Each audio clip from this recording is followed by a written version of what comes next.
Su Qian and Han Shun open with a heaven-sent destiny of bickering and affection. The female lead is innocent but tricky, while the male lead is cold but gets jealous over nothing, making the atmosphere always tense as a violin string, yet unbearably funny. Their frenemy romance kicks off filled with tragicomedy and situations that leave one unsure whether to laugh or cry. The story begins with the female lead's narration. She sighs, saying, "Since I was small, my body hasn't been healthy. Running and jumping with friends, playing, or even frolicking were things I couldn't do. The doctor said if I could just survive the winter of my 8th year, things would gradually get better. Sadly, I wasn't that strong." Su Qian had just made a snowman. Even her handwriting was too luxurious a concept to critique. But the little girl was very happy she did it, until the moment the snowman melted. Perhaps that's also when my life must end. Just as she finished speaking, a ball was thrown over. Even the snowman cursed silently with its eyes. While the little girl was still stuck in the snow, the boy nonchalantly said, "Sorry about that. It's my ball." "Su Qian, what are you doing? Did you eat too much for lunch? Or something?"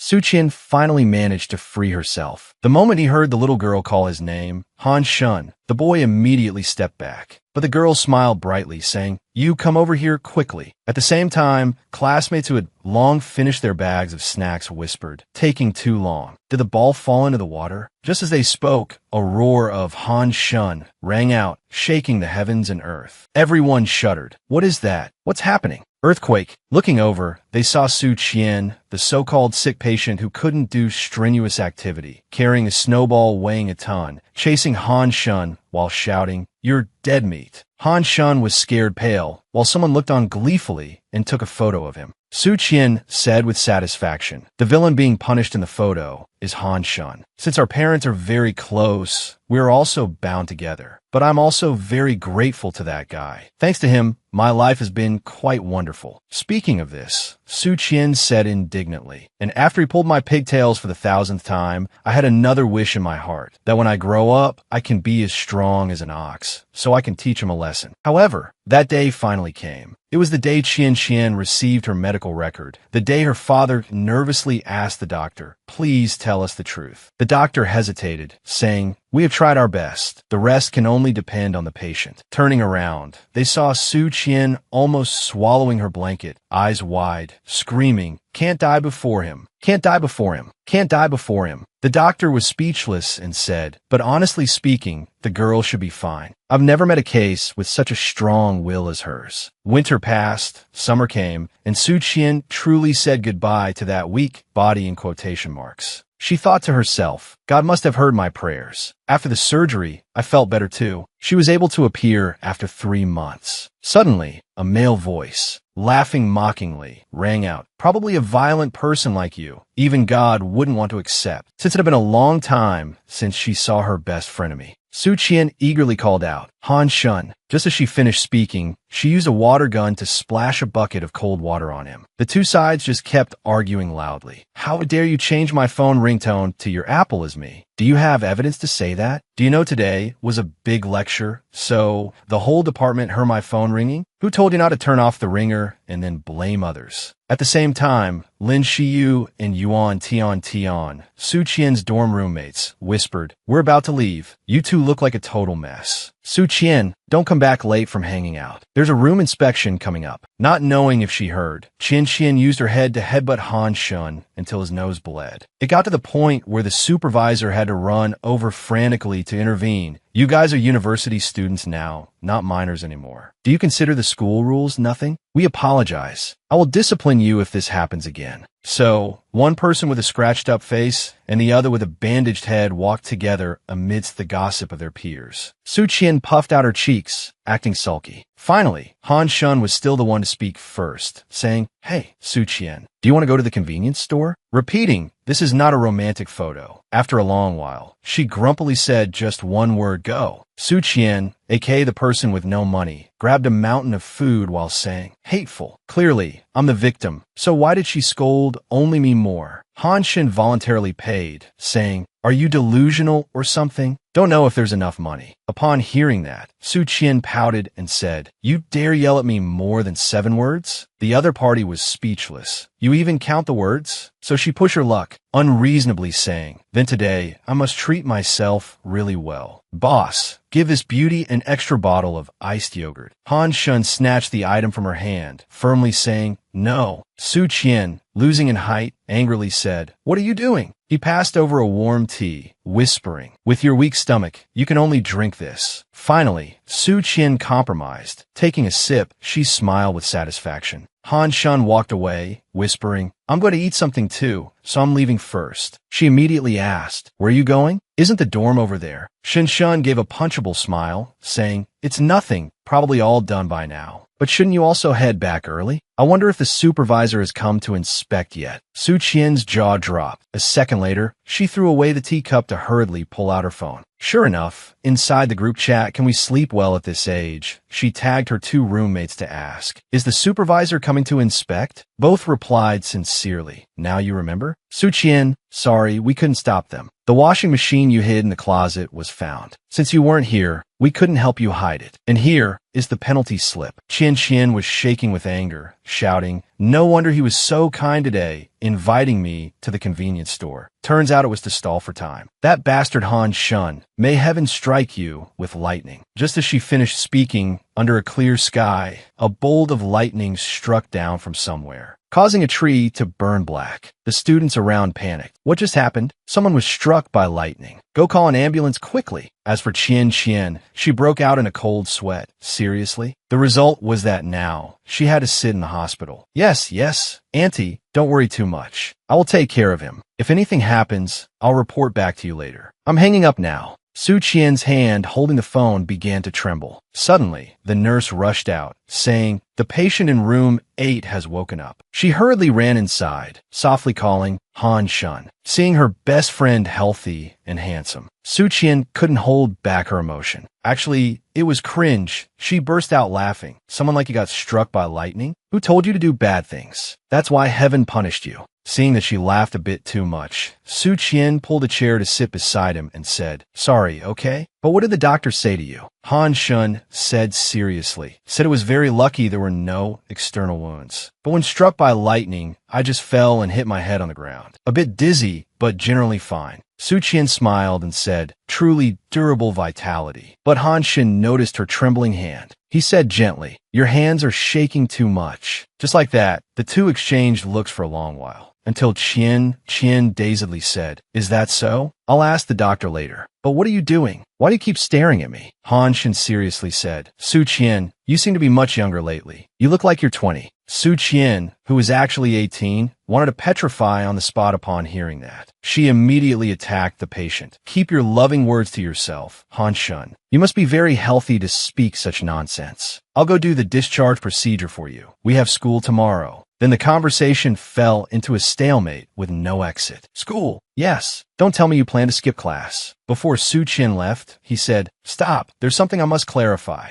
Not sure what the other party said, but Qian Qian was scared more than being chased by a dog. She ran very fast to the office, disturbing the doctor who was eating. Waiting to avoid the meal, she shook the doctor while saying, Quickly take him for another shot, doctor. His brain is severely broken. This left the doctor dizzy, saying, Family member, please calm down. Just tell me what happened first. So Qian Qian used her life to describe it. Struck by lightning. Woke up talking nonsense, then declared something or other. The doctor was very professional. After listening to it all, he concluded, Let me summarize. Due to being struck by lightning, the patient has memory confusion to a certain extent. So sometimes he claims to be a warrior of light and claims to be a time traveler from 10 years in the future. Su Qian gave a thumbs up, saying spot on. Just as she finished, Han Shun held her hand, smiling brightly, and said, And the hardest thing among those is that we are about to get married. Su Qian cried her eyes dry, silently cursing this idiot for announcing a marriage with his sworn enemy and dragging her into it. The doctor seriously said, The MRI results are still fine. But Han Shun uncooperatively said, Then could it be I really am the chosen one, a warrior of light? The doctor adjusted his glasses and asked deeply, Then if you really are a time traveler who came here, I want to ask you a few questions. Which investment project is the most profitable in this decade? The nurse nurse listened and got a headache. Doctor, the motives you are thinking of are not pure. So the Q&A session began. Then what numbers usually win the lottery? Who would go around remembering that? What about house prices? Don't increase. Stock prices? Don't care. As soon as the doctor asked, then do you watch the World Cup? He was immediately slapped down by the nurse, saying, turns out you only remember the marriage relationship, and you're unclear about other things, right? Su Qian whispered, don't force yourself to remember things you don't know, or try remembering things you like to watch. Han Shan nodded. Then, sitting there like a lump, he said, it's the Elder Scrolls 7. Just as he finished, Su Qian concluded, all right, I'm certain he's just been speaking nonsense this whole time. Shun Shun listened, jaw-dropping. What? Thus, both of them had a fiery combat session. This happened just like when your CV expired. You tricked me like that too. Get out. 10 years later? If I believe you, I'll bark like a dog. Wasn't our two also 11 years old? Who was the one crying in the cinema? What you're saying is not like you at all. Who is still hung up on my Carly? In the middle of the night, I thought you were a ghost. It's because you lack imagination. Why didn't you tell me that Hunter died? It got to the point where no one listened to a single word. The poor nurse. Don't argue anymore. This is a hospital. Finally, she grabbed their heads, saying coldly, it's very noisy, you know that? While both were holding their heads in fear. The nurse continued, it's true there are cases where people lose memories usually due to some major trauma. Usually, it recovers in 2 to 3 days. After discharge, you two should walk around familiar places. But honestly, she said, although his memories are scrambled and it seems he can't snap out of it himself, perhaps he really likes you. That leads to the current gossip-worthy situation, with Han Shun dragging his bicycle and trailing behind Su Qian. It drove her crazy. Can you stop following me? Your house isn't in this direction. He grabbed her hand tight and said affectionately, but I'm your husband. Where else do you want me to go? Su Qian grimaced and said coldly, sorry, but let's pretend I didn't hear anything. Han Shun radiated the aura of a pitiful person just recovering from serious illness, saying weakly, come on, I'm sorry. I was wrong. Please don't be mad at me. Making Su Qian, who wanted to strike him, soften her heart and say, I get it. The other guy smiled like an idiot. The next second, she grabbed his shirt and dragged him away. Su Qian took Han Shun to a place, turning on the lights and saying, this is my dad's house, but I prefer living in the dorm, so I rarely come here. Starting today, you'll live here, though it's a bit dusty. Han Shan asked, aren't you going to class today? Su Qian immediately imagined this idiot announcing to the whole class, we're getting married. She clicked her tongue and said, we still haven't found a way to get you back to normal, right? If you spout nonsense, it'll easily cause rumors. Han Shan whispered, is it that serious? She angrily replied, you'd better go back to normal by tomorrow. Do you hear me? Han Shun, out of habit, obeyed the boss perfectly and said, I'll try. Then Su Qian focused and instructed, there's food in the fridge. Get it yourself. If you want to shower, remember to turn on the main switch. You can handle these things yourself, right? Han Shun hurriedly asked, you really don't want to stay here? Su Qian frowned and said, where I stay is my business, understand? He immediately used his ultimate move, charging like a bull to block the door, and said sincerely, don't go, Su Qian. I really don't want to. Don't leave me here alone. Su Qian was blinded by Han Shun's youth school romance male lead, aura, and said, are you trying to kill me? Because Han Shun was holding a cabinet pose while saying don't go, making Su Qian turn her embarrassment into anger, knocking him flying a good distance. Then she said coldly, I didn't say I was leaving you here yet. I just wanted to check if there was anything to drink in the fridge. The pitiful Han Shun acted cute and said, but you didn't have to hit so hard. The girl felt guilty and replied, who told you to scare me like that? Then she threw him a can of Coca-Cola from the fridge. So both sat down on the sofa. Su Qian looked at the guy beside her, thinking that his personality really had changed a bit. Could the amnesia be real? Or perhaps it's not even him.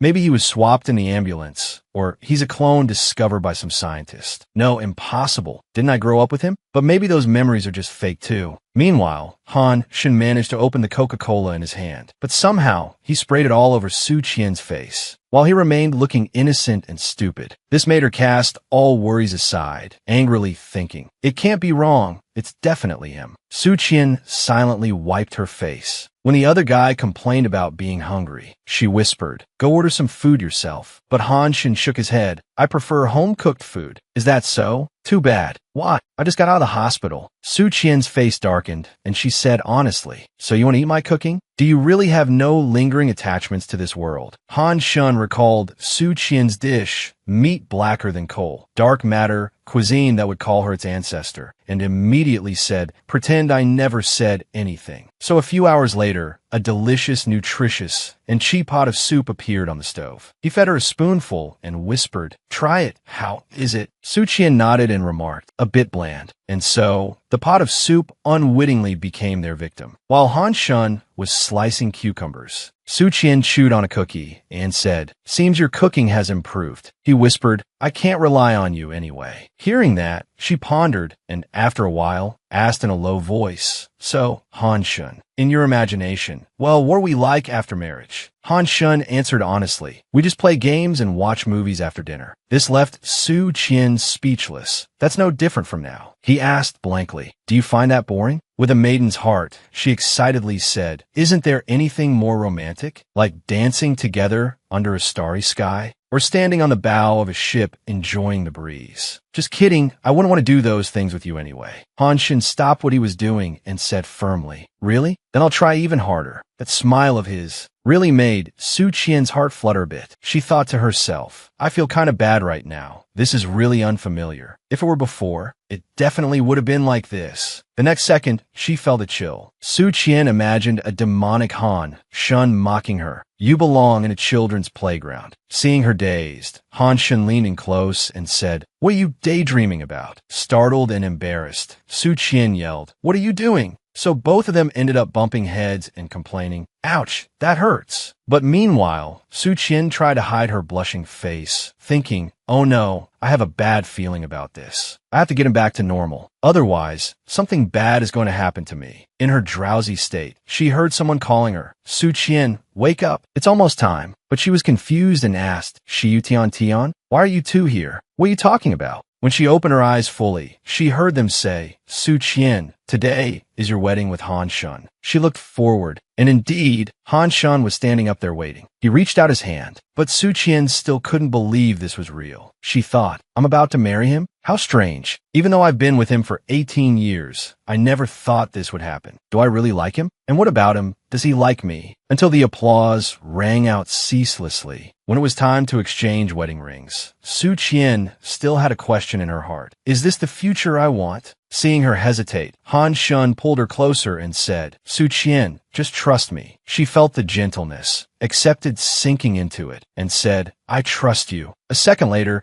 she looked down and saw a hideous spider on the back of her hand, not Han Shun. Su Qian's face turned black with rage, and she screamed, trust my foot. The roosters started crowing cock-a-doodle-doo, and Su Qian shot up. Looking like a corpse, she said, damn it, my head hurts. It's all because of him that I had such a crazy dream. Su Qian pulled the blanket up and said lazily, forget it, it's still early. I need to sleep a bit more. But somehow, as soon as she got settled, she locked eyes with Han Shun opposite her. She trembled, then screamed loud enough to disturb the neighbors. Since when have you been here? So that morning, Han Shun went to class with a bump on his head, constantly staring at Su Qian walking ahead. Seeing her look guilty, Han Shun sulked and said, clearly you're the one who went into the wrong room, but I'm the one who got hit. How does that make sense? Besides, haven't we slept together since we were kids? Su Qian clasped her hands and said, I'm sorry. It's just that I didn't sleep well last night and had a terrible dream. Han Shun didn't hesitate. He went straight to the point. Oh, really? What kind of dream? She recalled a wedding that was more than perfect and whispered, well, don't worry about it. It was just some random nonsense dream. Just ignore it. Do you remember what I told you this morning? Han Shun frowned and asked suspiciously, are you sure this is okay? It feels kind of off to me. Su Qian immediately scolded, it's fine. If I hear any weird rumors about you, you're dead meat. And so, the two of them walked together again. Throughout the walk, Su Qian was still preoccupied with that damn dream. To distract herself, she opened her phone to check what the first class was. But her steps faltered when Han Shun asked, what's wrong?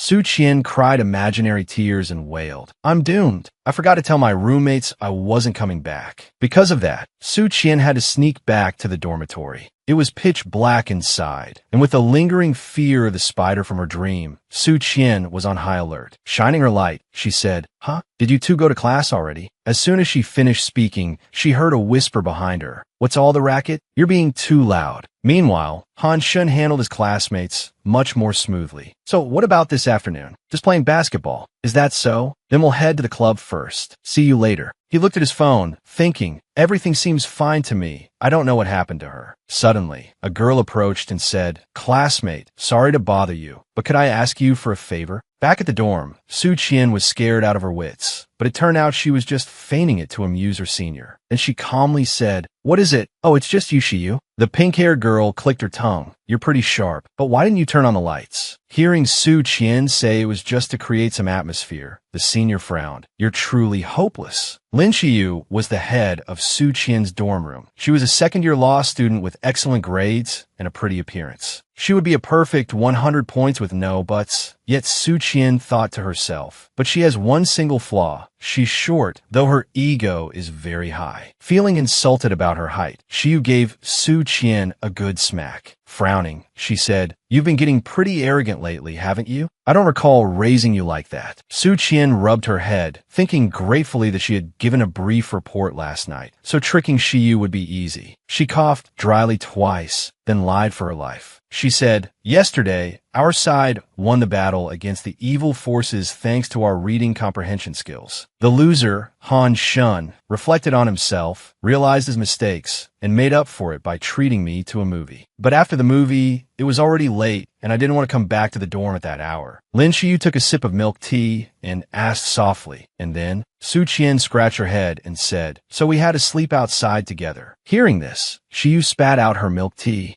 then turned into a demon and scolded, "You little brat, do you have no sense of propriety?" Then she used her divine palm, scolding while striking. "No matter how well you two understand each other, don't you think it's wrong for a single man and woman to stay together?" Su Qian pouted and said, "I don't see any problem. We've always been like that." Lin Shiyu choked on her own saliva in anger, saying, "That is the problem. No one is naturally like that. Have you ever thought about what will happen to your relationship if Han Shun gets a girlfriend?" Su Qian waved her hand and said, "No way. What kind of girl would like a rude guy like him?" Shiyu clicked her tongue. "That's not important. But even if it's just rumors, he was already very famous when he started military training, didn't you know?" Let's rewind with Shiyu to the lunch break at the military training camp. Han Shun was always the one behind the stove, cooking delicious meals worthy of a Michelin cafeteria. The girls were fascinated by him, constantly praising, "Han Shun, do you really like cooking that much?" But he always had just one phrase on his lips, saying, "Call me crazy for liking it, but it's because a family member often gets stomachaches. Outside food hurts her stomach, so I have to cook for her." Lin Shiyu lived up to her reputation as an honor student in the law department. Every word she spoke was fatal. She remarked that while she usually pays attention to handsome guys who can play guitar and cook, regarding girls who hit someone and run away. "So, how do you feel now?"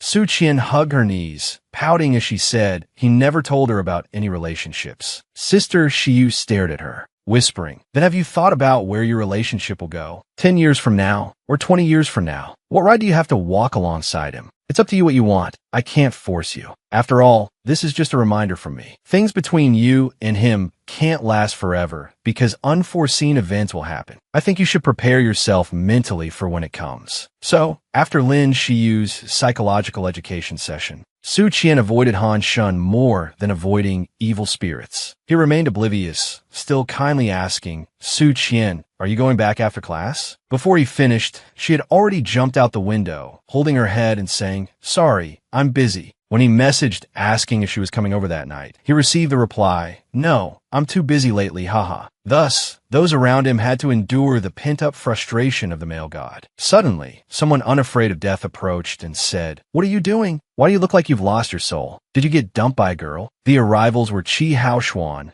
a second-year senior, and Gu Shan Chuan, a first-year student. They were Han Shun's dorm roommates. Shun buried his face in his hands, whispering, "Now I understand how you feel, senior." Hao Xuan laughed. "You make it sound like I get dumped often." Immediately, Han Shun sat up, held out his hand, and counted, "Didn't the beauty from the liberal arts class ask me to reject you, senior? She said you shouldn't bother her anymore, right? Then there was the teacher from the law department and the lady at the canteen. If I go down to the canteen to buy a can of Coke right now, I'd probably run into 8 girls who have dumped you, right?" Chi Haoxuan suffered deep damage to his self-esteem and wanted to beat someone up. "You brat, do you want a solo Yasuo?" Han Shun opened his Coke and said, "I'm admiring you, senior. To be honest, if she rejected me, I would have given up already." As soon as he finished, the two opposite him spoke in unison. "Is it that childhood sweetheart of yours again? The one who often hits you?" Han Shun was surprised and shouted, "Hey, how did you two know that?" Chi Haoxuan and Gu Shan Chuan exchanged miserable glances, whispering, "You really don't notice anything, do you?" The two reluctant victims quickly launched a public expose.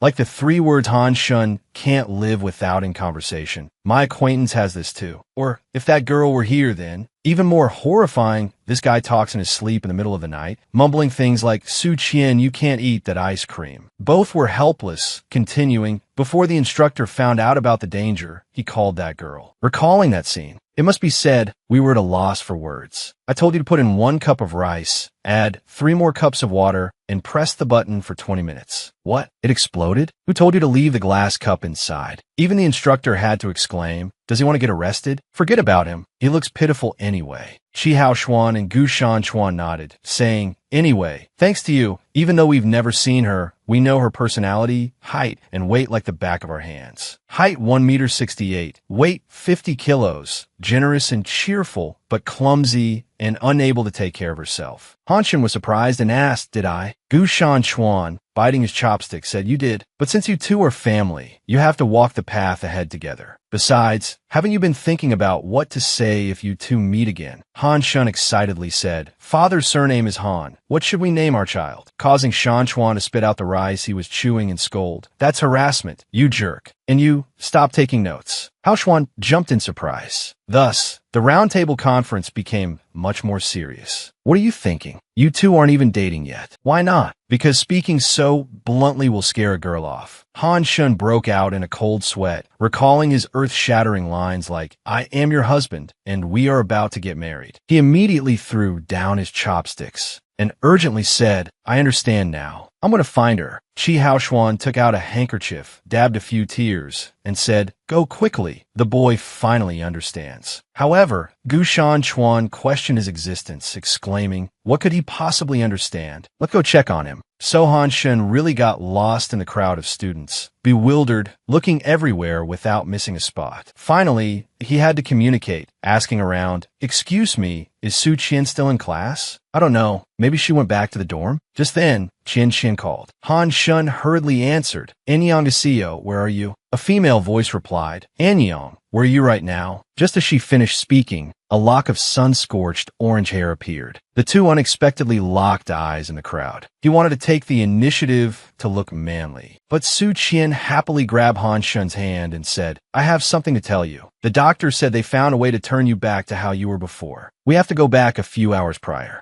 Lin Xiyu couldn't even brush her teeth in peace with Su Qian lying sprawled on the floor. She just lifted her short legs and stepped right over her. Qian immediately wailed, "Are you really not going to ask me what happened?" Xiyu put on an annoyed expression, but still cooperated, saying, "So what happened?" Su Qian cried, saying, "Isn't it because of your advice? It's all your fault. So now, every time I see him." As she finished speaking, Su Qian recalled Han Shun's lazy appearance as he sunbathed, read a book, and smiled gently. Unable to withstand the damage, she screamed, "My heart feels like it's going to explode." Xiyu indifferently asked, "Then what?" Qian said remorsefully, "After that, I hit him in the face and ran away, of course. What did you expect from a coward like me?" Lin Xiyu nodded, saying, "As expected." Su Qian made a fuss. "You have to take responsibility for me." Xiyu nonchalantly said, "Okay, it's my fault, Happy." In her heart, she was just disgusted, thinking these two idiots would have taken a step forward by now. So the two sisters started a new counseling session. "Then you have to tell me the situation between you two so I can give you advice." How should I tell you? Just say it, my ancestors. The sister ended up swallowing her toothpaste. Memory disorder? Su Qian stammered. It's like he's turned into a different person. Suddenly, he's completely gentle. Now I don't know what the right thing to do is. Can you think of a way to make him go back to normal? Shiyu said seriously. I think I read an article about a case like this. Here it is. She actually scrolled through Weibo to find a cure. Oh my god. So, the two young friends believed it blindly. They huddled together, researching ways to turn him back to normal. So, I have to endure another lightning strike? People say that's a viable method. So if we want to hack it, I have to actually get struck by lightning. But I am a warrior of light. Alright, warrior of light, let's try it. Han Shen looked thoughtful and said, is it really necessary to get struck by lightning? Subsequently, Su Qian appeared with an electric baton in her hand, wiggling her eyebrows as she said, are you sure we should use this? Han Shen smiled and said, it's okay. Using it a little should be fine. That's just what I said, but I've thought it through. Since you said that I became close to you because I was struck by lightning. Finishing his sentence, he unleashed his charm, exclaiming, then I will prove it to you. Whether it succeeds or not, I accept doing it for you.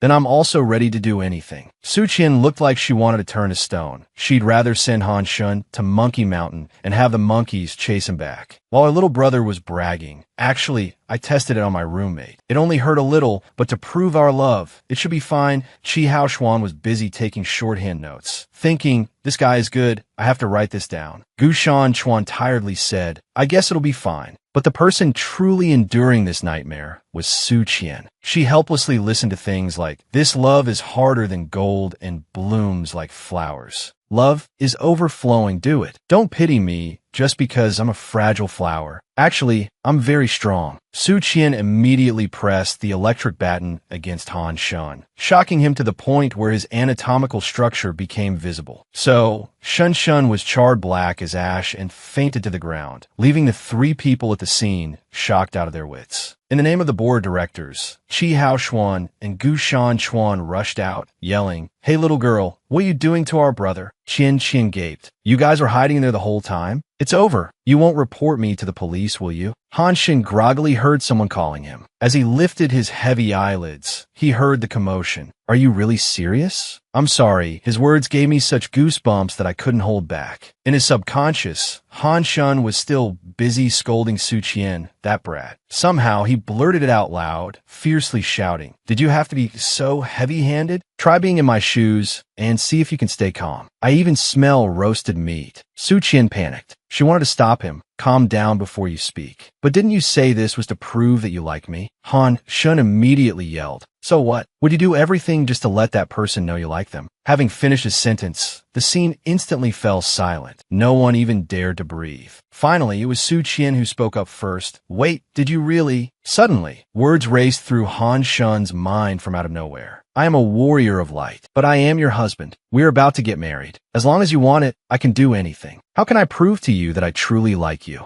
Han Shun remained silent for a long time. Then his face turned redder than a tomato field as he shouted, huh? Can someone please knock me out? The next morning, Han Shun became the center of gossip again with his disheveled appearance. He muttered, luckily I got my memory back. Then the memories of the previous day, facing Su Qian, flared up again, making Shun Shin so embarrassed that he ran away once more. He was so angry he pulled his hair, scolding. It would have been better to just lose it forever, scaring everyone away from approaching him. He thought to himself, calm down. Surely I shouldn't feel ashamed about something like that. Just stay calm and think of it as no big deal. Just as he finished his thought, he heard a pair of lovebirds chirping behind him. Come here, baby, I'll be right back. Don't, my love, don't leave me alone. The dialogue was accurate to the millimeter from that day at Qian Qian's house. So Han Shun wanted to smash a concrete wall, but still couldn't forget it. Suddenly, a familiar voice rang out. Han Shun, where are you? Su Qian, with her infinite positive IQ, searched inside trash cans and didn't even spare the antholes. She held the baton and said, strange, he clearly ran this way. He must be around here somewhere. Then, another couple was attracted to the handsome mannequin. Before they could even give a compliment, Han Shun broke character, holy cow, scaring the couple so much they went into shock. Finally, he hung himself from a tree, yawning while saying, but why do I have to hide from her? Just as he finished speaking, Su Qian appeared out of nowhere, saying, Bingo, found you. Startling Shun Shun. Why did you come here looking for me? She jumped down from the branch, exclaiming, my intuition told me to. So the two of them had a peaceful moment sitting together again after all those days of chaotic behavior. Han Shin thought to himself, when we were young, every time I was scolded for making a mistake, she was always the one to find me first. Qian Qian asked with concern. So, was the electric shock effective? Do you remember anything yet? Han Shun said unnaturally, no, nothing has changed at all. The girl beside him burst out laughing, exclaiming, is that so? And here I thought you were being shy because you were back to normal. Shin Shun was startled, bristling as he said, so you cure me because I said I like you? Su Qian said quite seriously, not really. If it stayed like that, no one would steal my snacks anymore. There'd be no one to worry if I've slept yet, no one to laugh at me for failing a subject. Now you're gentle, obedient, and even cook well. Wouldn't that be better? Han Shin frowned, saying, so what aren't you satisfied with? Isn't this what you wanted? Su Qian nodded, saying, true, but I actually like the original version of you better. Han Shin felt truly warm upon hearing this. A second later, his face turned red with embarrassment. Hiding his face in a hurry, he sulked, who needs you to like me? I said only a ghost would know that. Anyway, how would I know what he thinks? When you're fully recovered, go ask him yourself, because right now, I don't know anything. Su Qian didn't notice a thing, nodding and saying, true, no wonder your honor of king's rank dropped so much these past 2 days. If it were Han Shun, he definitely wouldn't be that bad. And so the conversation became childish, just like old times, not minding disturbing the forest at all. Updating new season, so not used to playing marksman yet. Wait 2 days, and I'll show you what the return of the king looks like. But now you're only platinum? Just you wait. Bunna, bet. If I lose, I'll treat you to steamed buns on Monday. You really are annoying. Ending the silly conversation on the way back, Han Shun stammered, Su Qian, I mean if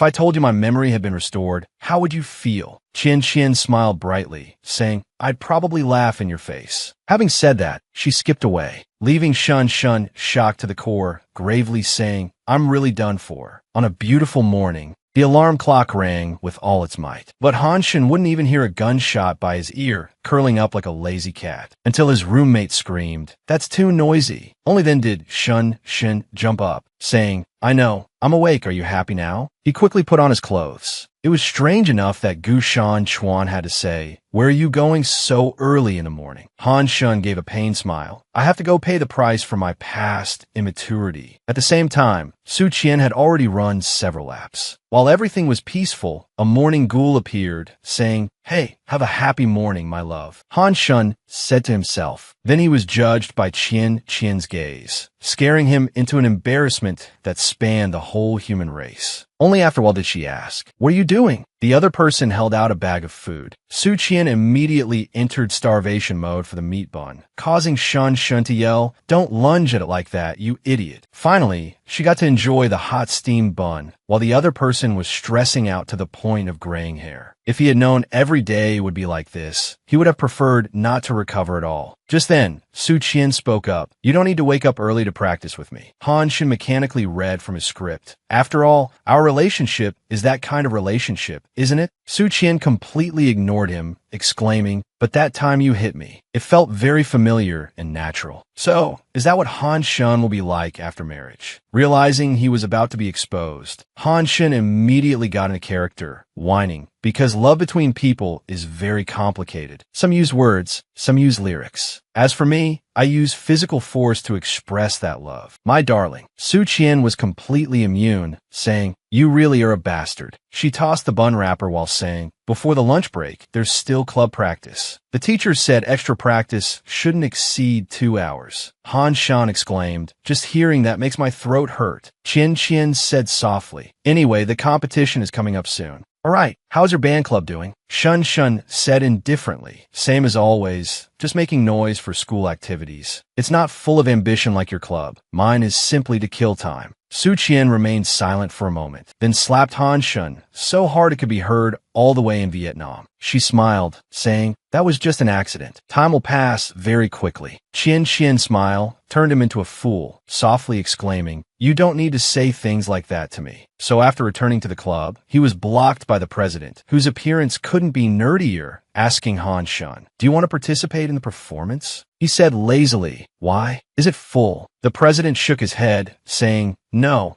it's just that you seem reluctant to participate in activities this term. Luckily, there's a couples event next week. Our club will be in charge of the music there." "Yeah, do you have an event activity?" The girl nodded, saying, "That's right. Does Han Shun want to join? But didn't you register for the couple activity? Can you handle both?" Shun asked in confusion, "What exactly did I register for?" After holding the list in his hand, he immediately fell into a panic. He thought, my acting skills should be good enough to fool him, right? But is this a joke? Above was the list for the one-day couple project. True enough, the male column had Han Shun, but the female column was still unidentified. The hospital nurse said happily, "Back to normal? Congratulations then." Han Shun said gloomily, "I wish it were that simple. I was hoping there would be a simple reason to explain my strange behavior." As soon as he finished, the nurse said, "Then have you heard of erotomania? The patient will suddenly fall into unrequited love and longing due to being attracted by something, then turn that fantasy into reality." Han Shun hurriedly denied, "Wait, stop it. I don't." However, the nurse persisted, continuing, "To put it simply, you like." Before she could finish her sentence, he launched a Kamehameha blast through space, popping the poor clown's balloon, piercing through time, helping soldiers shoot down a fighter jet in the air, even piercing through the universe, the blast blowing up an astronaut's ship. After that blast that circled the Earth, Han Shun spent his energy panting heavily. He held his head, thinking, this is truly embarrassing. Once she finds out, then, he imagined the scene when he got a job. Su Qian would tattle to his colleagues, "Hey, let me tell you guys this, back in college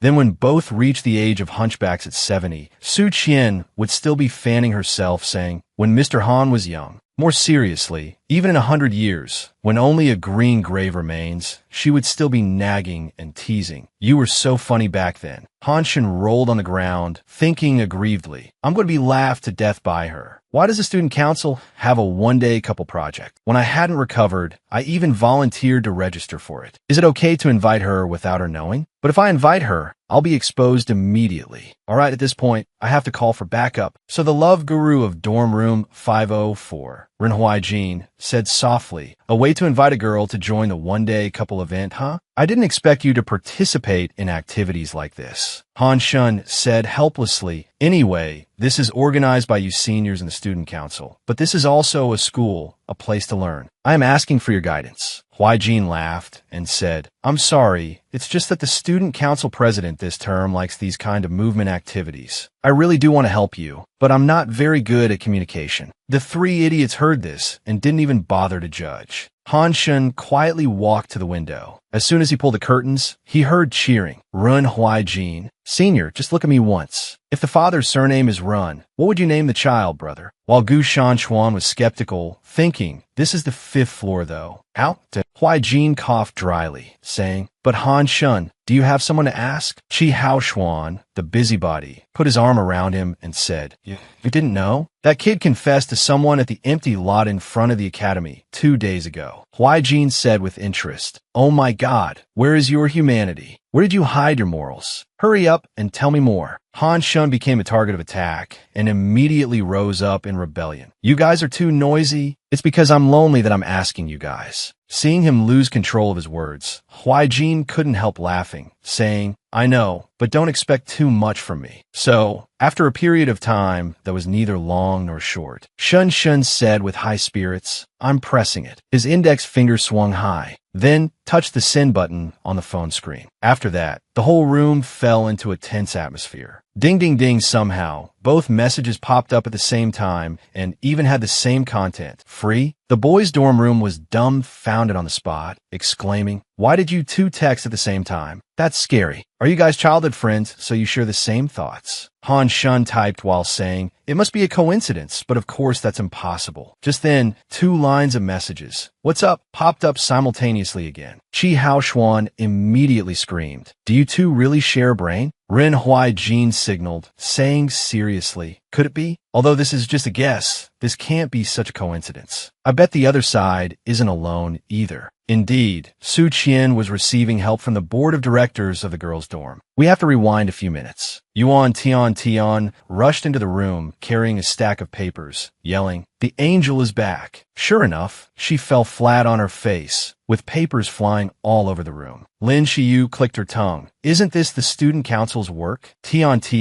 said miserably, "Because no one has participated in the one-day couple activity these past few days. So the seniors handed it over to me." Xiyu questioned immediately, "Why didn't you try to refuse?" Tian smiled foolishly, saying, "Because newcomers need to do a lot to get used to the work. Besides, these are just small tasks." "But where's my Su Qian?" Lin Xiu pointed to the corpse in the distance, sighing and whispering, "Over there." As soon as she finished speaking, both of them acted like Romeo and Juliet in a school youth version. Tian, Qian. They hugged each other tightly like leeches, starting to cry and say, "You're finally back. Sister Xiu is bullying me. Oh, my poor girl. What did you do to get scolded?" "I took her pu'er tea and made tea eggs with it. It's okay now. I'm back. You don't need to be afraid of her anymore." As soon as she finished speaking, Lin Xiu turned into a Rakshasa, screaming, "You guys are too noisy." Then the two of them held 2 stacks of books, sitting in punishment, but Tian still stubbornly chatted. "Right? What happened when I wasn't here? Have you and Han Shin made any progress? I'm shipping you two very hard." Su Qian, having her cheek poked, said blankly, "There was some." Yuan Tian heard this and laughed continuously, exclaiming that say what you will, but forcing him to say sentences like, "Girl, don't rely on my love to do whatever you want. It's going to be tough. Those things only happen in dreams." Saying that, Yuan Tian's nerves snapped. She switched to attack mode, questioning relentlessly, "How far have you two gone? When did he confess? Where did you date? What did you wear on the date?" Books fell all over Lin Shiyu's head. Su Qian grimaced, saying, "It's not what you think. It's a long story." But Tian shoved a paper in front of her, excitedly saying, "Couple's Day, try inviting him." Seeing Qian want to refuse, Tian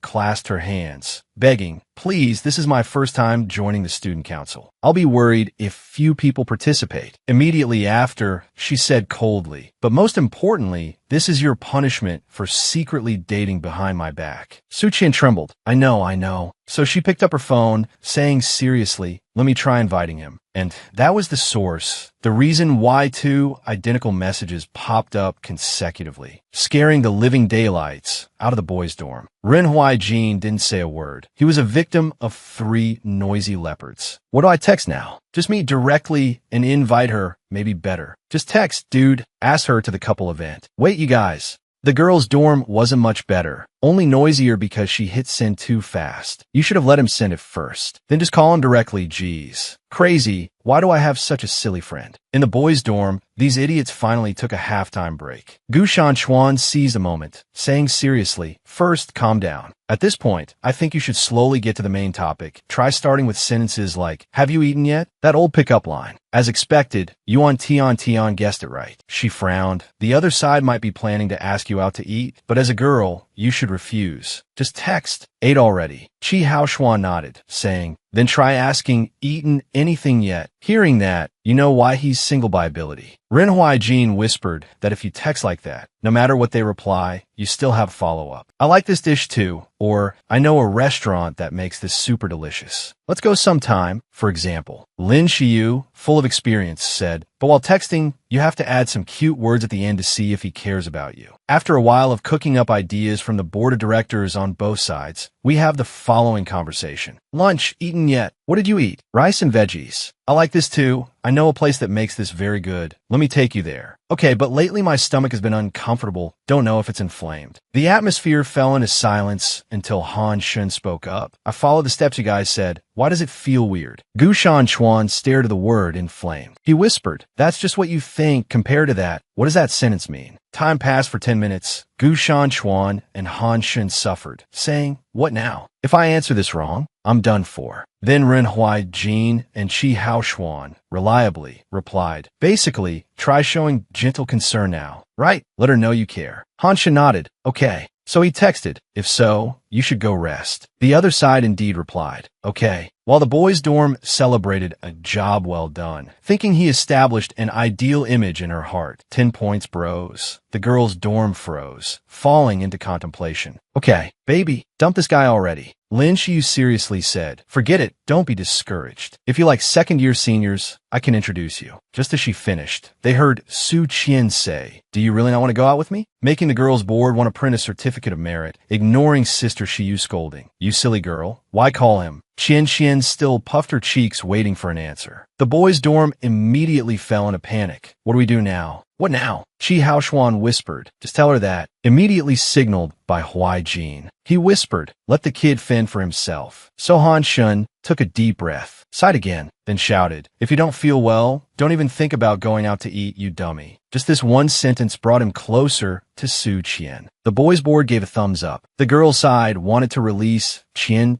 immediately. She shyly said, I know. There's an event next week. Are you free? Han Shun nodded, saying, I know. I'll pick you up after school. Qian hung up amidst the praise of the board, while Han Shun looked up at the ceiling, saying, so annoying, I'm going to shower and sleep. But little did he know that short 4-minute 19-second conversation had been recorded. So when night came, whispers kept echoing. Han Shun, are you asleep? He grumpily said, be quiet, then experienced his rare peace. After all, everything today was resolved smoothly. Suddenly, 3 phones lit up simultaneously. Voices like a chorus rang out. If you don't feel well, don't even think about going out to eat, you dummy, startling Han Shun awake. The boys' dorm corridor was as quiet as usual, but today a shocking attack took place. He blushed, roaring, you guys just you wait. As for the 3 pranksters, they were scolded but felt very smug. One fine day later, as soon as the signal to prepare and start sounded, Su Qian was truly the leader of the race. While certain someone sat dazedly watching the track, suddenly a guy ran over, acting familiar, saying, hey, Han Shun, waiting for someone to finish club activities to pick them up today too? He lazily said, you're too noisy. Are you hatching eggs or something, practicing in this hot noon sun? There's class this afternoon. The other side sighed. Can't help it. The sports meet is coming up. We'll definitely get a prize this year. Whether it's relay or sprint, with a champion here, we'll win for sure. The person he was talking about was Su Qian, who just finished a run over there. Han Shun could only remain silent listening. On the way back, she excitedly said, the principal said back then, if getting second place, there's a chance to become an exchange student. He asked softly, so how long do you plan to go? Su Qian replied immediately, probably about 2 years. Han Shun thoughtfully said, going abroad for 2 whole years, huh? Just as she finished, Sister Shiyu's voice rang in Qian's head. You two can't stay together like this forever. Making her startled, her footsteps stopped in the middle of the road. As soon as Han Shun asked, what's wrong? Su Qian jumped, saying, oh well, it's nothing. I just realized I'm not very good at foreign languages. So what should I do if I have to practice alone over there? If so, what should be done? Han Shun suddenly flicked her forehead, seriously saying, then I'll be your translator. Even after he left, Su Qian still missed the pain on her forehead. After being touched, she immediately got noisy. Then what should we eat there? You act like you have the right to choose. I'm just imagining it beforehand. Both of them passed by a girl with long curly hair, but the impression lay in the fact that she had Han Shun's keychain, saying something about, is it Christmas? Very quickly, Shun and Qian were sitting at the Uno table. He played cards very decisively. Seconds later, she froze, causing the whole table to burst into laughter. Wait, can I take it back? If you played it, how can you take it back? We're on the same team. Oh, these two. Just then, a classmate came over saying, hey Han Shun, someone's looking for you. The 2 guys simultaneously started laughing. Does he have other friend besides Su Qian? Like this, it can only be a 1v2. You're really gossipy. Su Qian also pouted, saying, probably just people from the club. This guy doesn't have friends outside the club or the dorm. Until that person said, doesn't seem like it, it's a girl. Her face immediately dropped. The appearance of that girl made the whole canteen shake. Oh my god, romance novels wouldn't even dare to write a female lead like this. Looks like a grand young miss. For real. Even a blockhead like Han Shun has such a beauty chasing him. The table mates started wiping tears, saying, Han Shun, since when did you know such a girl? He stood up abruptly, saying, I don't recognize her. Let me go out and take a closer look. But just as he took a step, he was pulled back by Su Qian. Han Shun looked visibly confused, and she was no different. Seeing this ambiguous tug-of-war scene, Qian cried in her heart. What on earth am I doing? recalling Han Shun shyly saying, "You pulling me back like this? Does it mean you don't want me to go over there?" Su Qian boldly said, as if, but cowardly waited until she was back in her room to scream. She lay on the table, lamenting, "Damn it, so embarrassing." While she was scolding herself, "Why did I do that? If Sister Shiyu and Tian were here to give me advice, it would be great." But because a knock sounded like someone needing the toilet urgently, Su Qian had to get up and open the door. Somehow a group of people rushed in, full of energy, saying, "Excuse us." Next was the girl who followed Han Shun to the canteen. She waved her fan, saying, "Even though I prepared myself, I didn't expect it to be this small here." Watching the busy crowd yelling, "Be careful, that chair costs 600,000 yuan," Qian asked, "Wait, who are you people?" That girl approached, saying, "What? Do you really not remember me?" Seeing Su Qian confused, the girl opposite already had the answer. It's her, the person beside him at that time. Looking at how everyone around reacted, it must be Su Qian. Is she the main reason he rejected me? And she doesn't even remember my face? So, she doesn't even consider me a rival? Then let me see how long you can smile. After speaking, both entered a Q&A mode. "I will live here. Where is the kitchen?" "None." "What about the home cinema?" "None either." "What about the bathroom?" "Public bath only opens from 7 to 9 p.m. Hearing the words public bath, that girl shuddered. After trembling for a while, she started ordering around. "He really is pitiful, having to live in a place like this. Men, renovate this whole place for me." Very quickly, the room had a fridge, washing machine, and even air conditioning. She sat on her throne, declaring proudly, "Hello, I am Gue Anshi, the person who will live here starting today." Yuan Tian and Lin Shiyu returned after school, speechless, saying, "Are these the results of the renovation?" But Su Qian just hummed, making Tian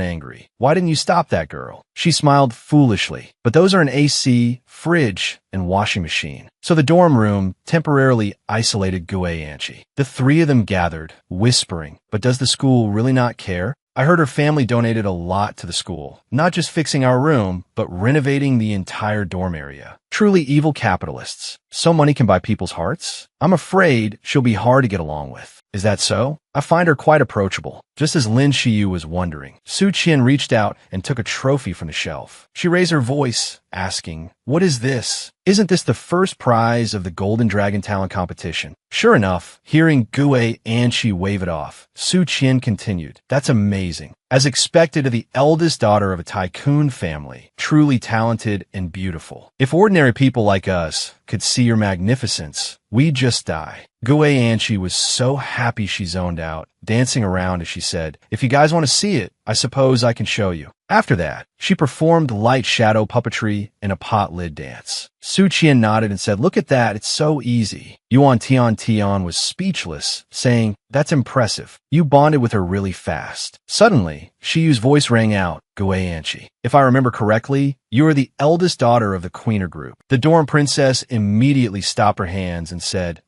You know me?" Lin Shiyu coldly continued, "You could say you're quite famous over in the law department. This school allows students to live off campus. And didn't you rent a house outside at the beginning of the year? What wind blew you here?" She whispered, "It's nothing. I just wanted to enjoy the life of a normal person." Lin Shiyu clicked her tongue. "Then why did you choose this friend's room? Surely it's not just because there was one person missing here. Or is it really that simple?" Gue Anshi put down her tools and boldly stated, "Oh my, looks like there's someone smart here. If that's the case, I'll be blunt. The reason I came here is to challenge her." The person being referred to, Su Qian, looked dumbfounded and let out a long, causing Gue Anshi to freeze. However, Gue Anshi's pride came first, to the point she didn't realize she was being isolated again. The trio of girls continued to whisper, "What did you do to her? If you don't resolve this soon, it's going to be terrible later." "All right, she's the one who confessed to Han Shun this morning." Hearing that, Gue Anshi exclaimed, "That's so unfair to me. I just wanted to introduce a job to him." Seeing Su Qian looking bewildered, she decided to be benevolent and said, "This story happened 3 years ago." Gue Anshi said, "As the daughter of the famous Queener tycoon family, I received all kinds of elite education from a very young age. From calligraphy to painting or horse riding. You could say that for anything I wanted to do, nothing was impossible. But I didn't care about those things. When I was in middle school, I returned to China with my father, and transferred to a school called Dream Eden Academy. She continued, "That was the first time I heard about a school famous for its idol major. Out of curiosity, I went to their school anniversary festival. The stage was shabby, the costumes were tacky, the crowd was noisy, and the sound system was terrible. But despite that, he still shone brightly on stage pursuing his dream. And I almost fell in love with him at first sight. Can you reach out that hand to me so I can admire it?"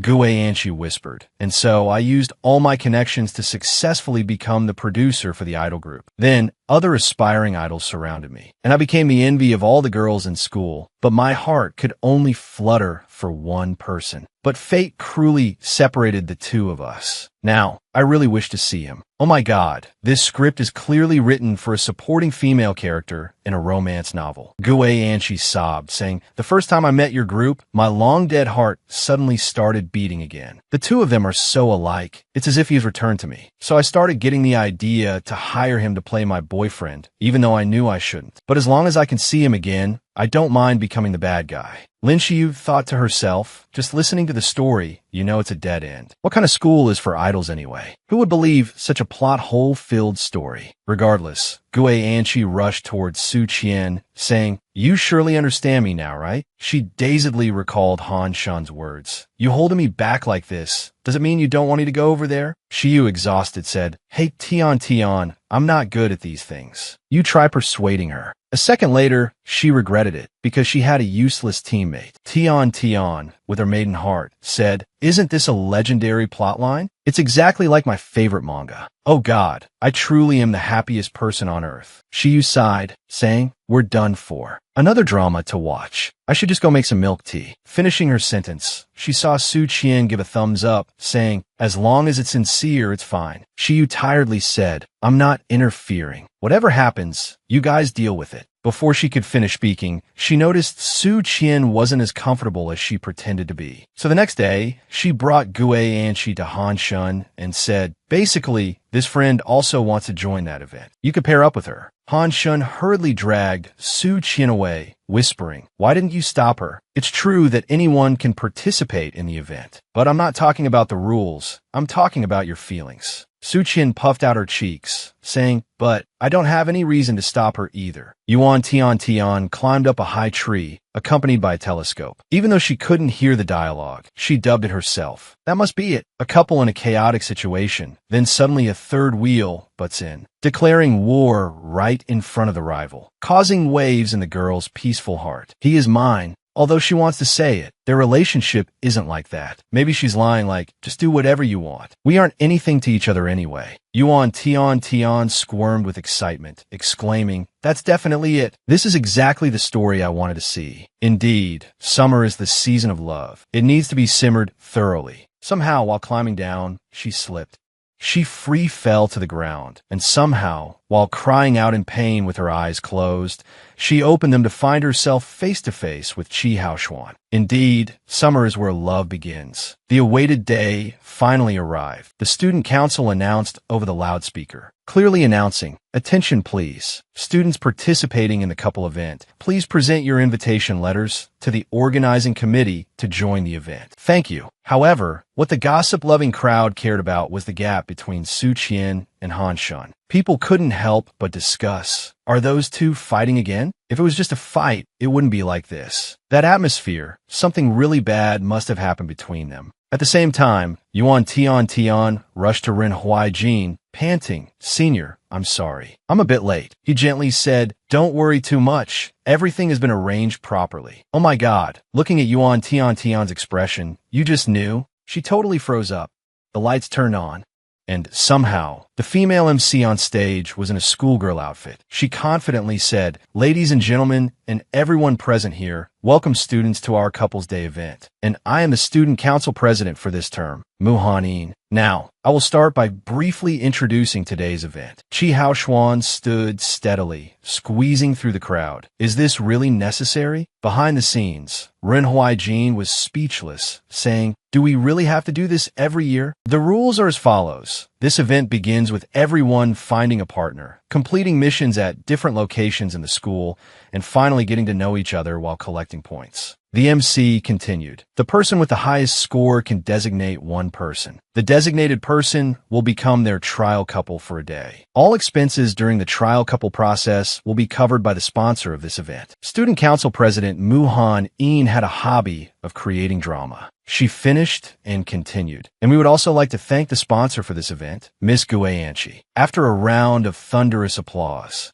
Su Qian asked quietly, "You didn't need to spend that much." Anchi coldly replied, "It's not much. If I win, you know who I'll designate, right?" Su Qian indifferently retorted, "Although I have no interest in winning, I'm sorry, I have never lost in activities involving physical strength." As soon as she finished, sparks of deadly electricity appeared between the two, while the MC enthusiastically explained the rules. Next, everyone will be issued their own ID card. To explain it simply, it is the thing that will make a two-person team unable to switch members. There are 3 designs for men and women. Each design has a different shape. When combined, they will form a complete heart. Once combined, there's no way to take it apart unless you use the Student Council's special tool. The MC raised her voice, announcing, "The time limit is 15 minutes. The ratio is 1/3. Hurry up and find your other half." Once she finished, the atmosphere became lively. Everyone was busy. "Hey, beauty, want to pair up with me? I'm a guy, you know." Meanwhile, Su Qian ran out of breath to an empty spot, sighing, "So noisy, I guess I can go home now." Suddenly, a guy approached her, smiling. "Hey, classmate, do you have a group yet?" She was wary, saying, "Sorry, I have to go home now." The guy immediately said, "I'm already here. Are you trying to play hard to get?" This gave Su Qian a headache, and she said, "I'm not interested in you.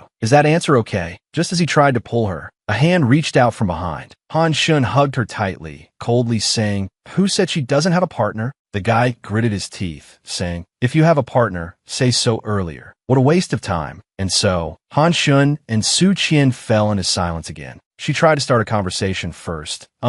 About that, but he avoided it. Su Qian looked at his back, thinking, is he still angry? Suddenly, Qi Haoshuan popped out from somewhere, saying, "What's wrong?" The atmosphere seemed quite tense, Tian had just recognized him as the older brother from the other day, while Han Shun scowled at Qi Haoshuan. "What are you doing here?" He smiled and said, "What else? I'm here to stop being single." Then Haoshuan bluntly asked, "Are you two fighting?" Both of them immediately dodged the question. When he asked, "Whose fault is it?" both instantly pointed at the other. Then Qi Haoshuan burst out laughing, while the other two were ready to beat each other up. After that, he pulled Su Qian out of the battle, seriously saying, "Although I don't know what happened between you two, before you guys make up, team up with me first." Immediately, Han Shun yelled, "What the hell, man?" Su Qian was confused. He angrily said, "No way. I don't know what day it is, but why does everyone want to team up with this fierce girl?" Qi Haoshuan confessed without being beaten, affectionately saying, "Simply put, today, right here, I met a girl who made me fall in love at first sight. You guys don't need to make that kind of face. But I don't know her name or class. I only know that Muse is here. But I don't want to be eliminated from the event yet, because I haven't found her." Su Qian bluntly said, "Couldn't you ask someone else for help?" Looking at the crowd avoiding him in the background, Qi Haoshuan guiltily said, "Well, you know, I have some not-so-good rumors about me. So since you two are arguing, just help me with this. All right, if you tell me you're very jealous seeing her with another guy. Never mind, just pretend I didn't say anything. What's with that attitude of yours?" Han Shun pursed his lips, walked away, and said, "Fine, do whatever you want." Qi Haoshuan saw Su Qian pouting and clicked his tongue, saying as expected, "These two act like they were born for each other." The MC spoke. "Dear contestants, welcome to our first stop, the real CS level, a survival field game using guns. The rules are as follows. Every 6 groups will form 12 players. If you get hit, you are eliminated. The last surviving team wins and receives points." While Su Qian was fiddling with the gun in her hand, a person from the logistics team ran over and accidentally bumped into her. Qi Haoshuan immediately appeared, gallantly holding her. He was then very friendly with the logistics team, too. He was just saying that it looks crowded here, when a stream of liquid flew over. Haoshuan strained his 60-year-old back to dodge, and was about to scold the person. Then he saw his own roommate, lazily saying, "Hand slipped and pulled the trigger, oops, sorry about that." The Golden Bear referee excitedly said, "Is everyone in position? Now, let me explain the rules for those playing for the first time." As soon as he finished speaking, bullets flew from somewhere, and the battlefield became chaotic,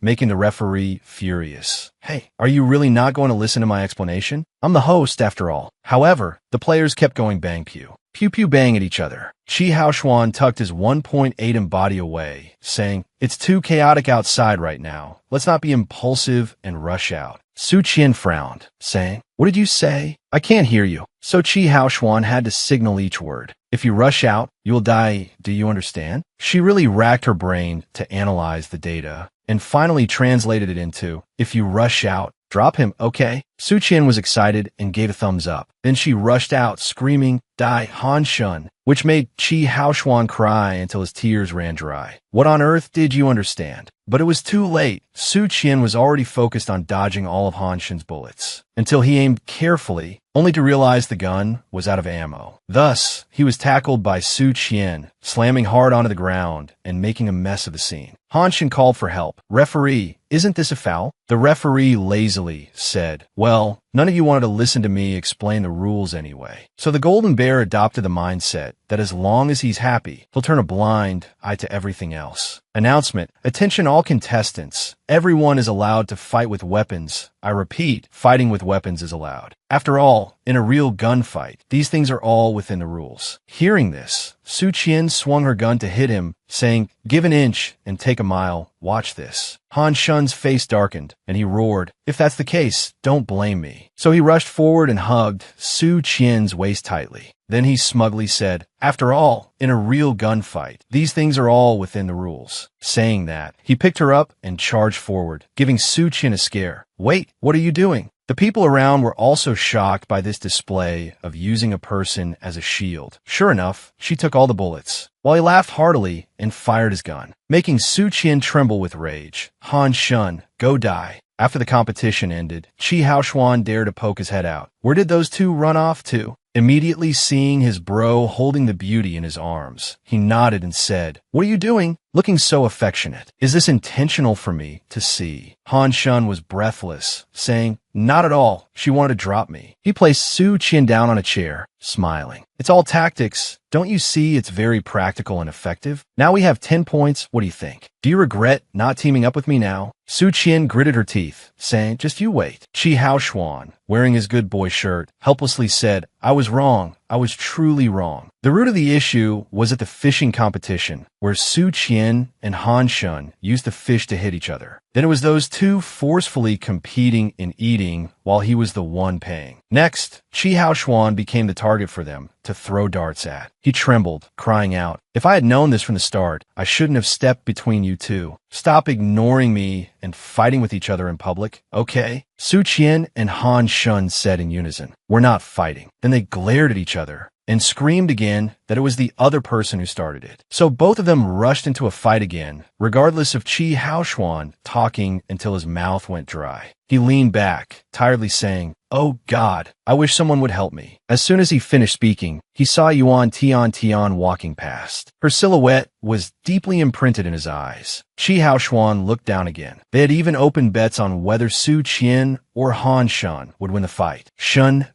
angrily said, "Do you dare show that true face of yours to Haoshuan? He would definitely run away." Su Qian mocked, saying, "I don't know if you're okay, but your teammate found someone else, so it's probably fine, right?" Sure enough, looking over, the girl said, "So sorry, Han Shun, but I think this is better for both of us." Su Qian sharply said, "Whatever a lonely person says is just like a dog barking. You officially lose your citizenship." But when looking to the side, Qi Haoshuan had also evaporated. She picked up a letter and read, "Right now, I am on the way to find the true love of my life, so you go find some lonely guy to pair up with yourself." Su Qian was angry enough to spew fire. "Qi Haoshuan, you are a total jerk. Where do you want me to go to find a teammate?" So, just as they realized it, everyone around was in pairs, and they were the only single dogs left. The event continued, with the MC announcing, "Attention all contestants, please tie the fabric strip to your ankle and your teammates. During the three-legged race, if the piece of fabric falls off, you will be disqualified." Han Shun acted arrogant, even though he liked it, saying, "Why do I have to be on a team with you?" Su Qian snorted coldly, "Like I want to, it's just that there's no one else to choose." Just as she finished speaking, a female voice rang out, "Olala, are you two arguing?" Qian and Shun looked at her palanquin in total shock, screaming, "Go Anchi, you're going to compete using this? This requires adding at least 2 more people." Are you a slave driver or what? Gue Anchi indifferently said, why not? Let me show you. Start running. Stop, turn 180 degrees, move back 10 meters. Return to the starting position. Throughout the entire run, not a single drop of her tea spilled. Gue Anchi amusedly said, do you need me to give you a 50-meter head start? Su Qian smiled, saying, no, there's no need to do that. Legs tied together, the referee raised the flag high. As soon as the start signal was given, Su Qian and Han Shin shot off. Their speed was so fast that the referee and spectators had to exclaim, oh my God, that's very dangerous. Remember to stay safe. So good. Surely they just run normally. If they weren't close, they definitely couldn't run like that. Somehow both of them just ran with their eyes closed, while the crowd left behind slowly looked at the sign and made a sharp turn, until the glossy intersection had no one left. Then Han Shun and Su Qian were seen running back. So the overall winner was none other than Gue Anchi. Her mouth bloomed like a flower, softly saying, this is just normal stuff. Ah, where did those two run off to? In some godforsaken corner, Su Qian finally realized, exclaiming, where is this? Could it be that we're dead? Han Shun was speechless, saying, don't say such nonsense. Finally, they temporarily put aside the arguments and covering up, splitting up to see if anyone was nearby. Qian Qian walked through grass as tall as her head, saying with disgust, no matter how you look at it, the vegetation here is too dense. Just as she finished speaking, she saw a hand reaching out from the bush. Hearing Su Qian scream, Han Shun hurriedly ran over. You dummy, what's wrong? Before he even arrived, the person in question jumped straight onto him from out of nowhere. Qian Qian led him over, shuddering. There's a dead body. Han Shun was also very scared, but acted manly to check, and said, wait, isn't this the mannequin often used by the drama clubs? Su Qian hid neatly behind a tree. Said, look, it even left a death note. Shan Shun carefully pushed the leaves aside and saw the content couldn't be more nonsensical. A crazy Thursday for me. So both of them froze without planning to. Han Shin whispered, don't panic like that. You scare me to death. The girl stammered an apology, saying it was just because she was a bit scared. Even the sun refused to babysit and yielded to the moon. Han Shun lit the way in front, while Su Qian nagged incessantly that it was getting dark. Can we find the way back? He softly said, speaking of which, there are also legends about supernatural phenomena in our school. Just like today, it was an early summer night. There was a third-year female student who went with another female friend to find their lost phone behind the school. Su Qian's voice trembled, saying, wait, is it necessary to tell this right now? Han Shun persisted, continuing that at night the mountain was very deserted and one could only hear sounds like whispering, cicadas buzzing, and the sound of knife sharpening. Su Qian jumped, but Han Shun diligently continued telling that it was a green-faced witch bearing fangs rushing towards them, holding two machetes in her hands. So both panicked and ran. At that moment, the foot of one of the girls suddenly stepped on something. But because that girl was also panicking, she didn't realize it at all. Su Qian unconsciously felt something was wrong, but Han Shun passionately said finally they were found by the patrol team. But looking closely, that girl had disappeared. Since then, no one has been able to meet that girl again. And those who go there at night only hear shush sounds, because that is the sound of knife sharpening. He smiled brightly, saying that's the story my friend told me. Are you scared yet? But looking back, he only saw the phone, while Su Qian was nowhere to be seen. Hearing a long howl, Han Shin acted optimistic, saying, wait, this is a joke, right? But he lost his composure, shouting Su Qian, where are you? Until he heard sobbing. Han Shun immediately darted his eyes over. Da,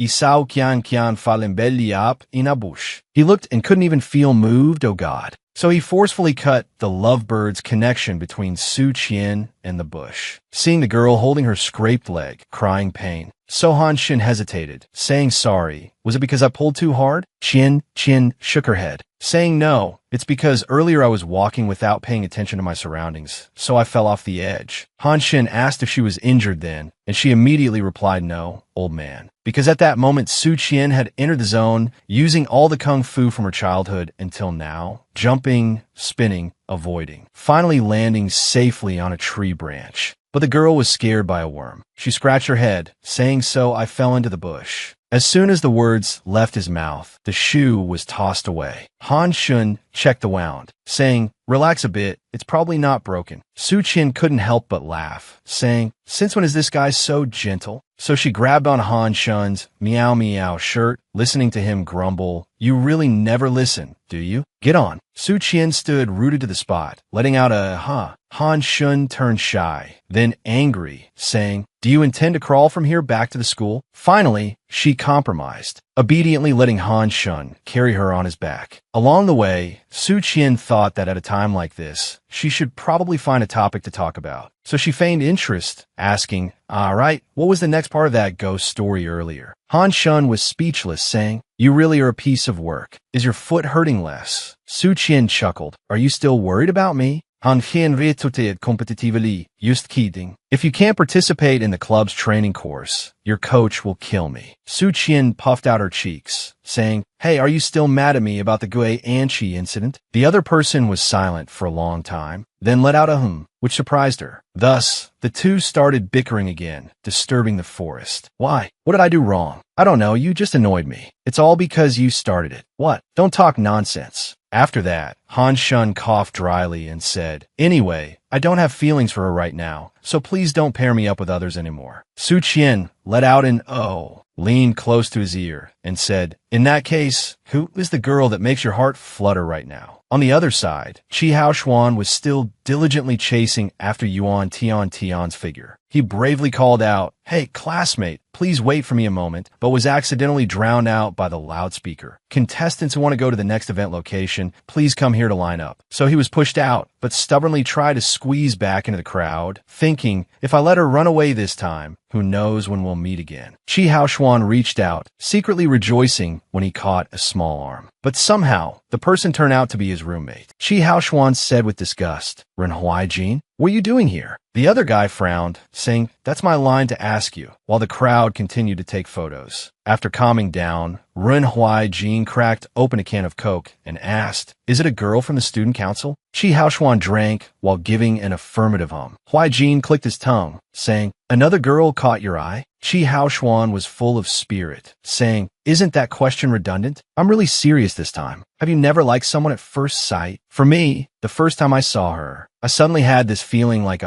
she's definitely mine. Renhuai Jin lowered his eyes, saying, in that case, I haven't. I'm a type who loves after knowing someone for a long time. So what does she look like? Qi Haoshuan used all his vocabulary, seriously saying, she's petite, has sparkling eyes, and wears a bow like this on her head. And so, the mindless conversation between two guys continued. Well, so you really like her? Of course, help me out. I get it. Really? Yeah, I'm only helping you this one time. In another dimension, Han Shun's face had long turned green, teeth gritted, making Su Qian very worried. Han Shun, are you okay? Or just let me walk by myself? He said seriously, are you kidding? Just one more section, just a bit more. It's okay, just endure a little longer. Then, Han Shun's legs, shaking more than a chicken's, finally collapsed forward. Su Qian was speechless, saying, you should have said some cool words before falling. Han Shun covered it up, saying, did you gain weight? Upon seeing the familiar mannequin, he couldn't help but say, am I hallucinating? Have we been walking in circles around here? Su Qian lay flat on the grass, sighing, so we really are dead. But it's truly beautiful here. Seeing Han Shun also lie down beside her, she whispered, is this compensation for us dying? He looked 3 parts helpless, 7 parts like an old lady, saying, stop talking nonsense. Suin purset herdips. Then she sat up, saying, I don't want to die before we make up. Actually, I was a little sad when I saw Gui Anchi confess to you. That really makes a person sad. Han Shun was startled, sat up and said, why are you suddenly saying such things? Su Qian gathered all her courage, saying, because there are times when one feels abandoned because a friend has found someone closer, so I couldn't say it. Han Shun, can you give me an answer? Han Shun's heart pounded, his face red, and his voice stammered. Night gradually fell, and fireflies floated around, creating a scene that couldn't be more romantic. Han Shun's heart rate skyrocketed. He thought, damn it, what does this atmosphere mean? Does this girl have a fever, or take the wrong medicine? Or could it be that the one with the fever is me? My forehead is starting to heat up. My face is almost completely flushed.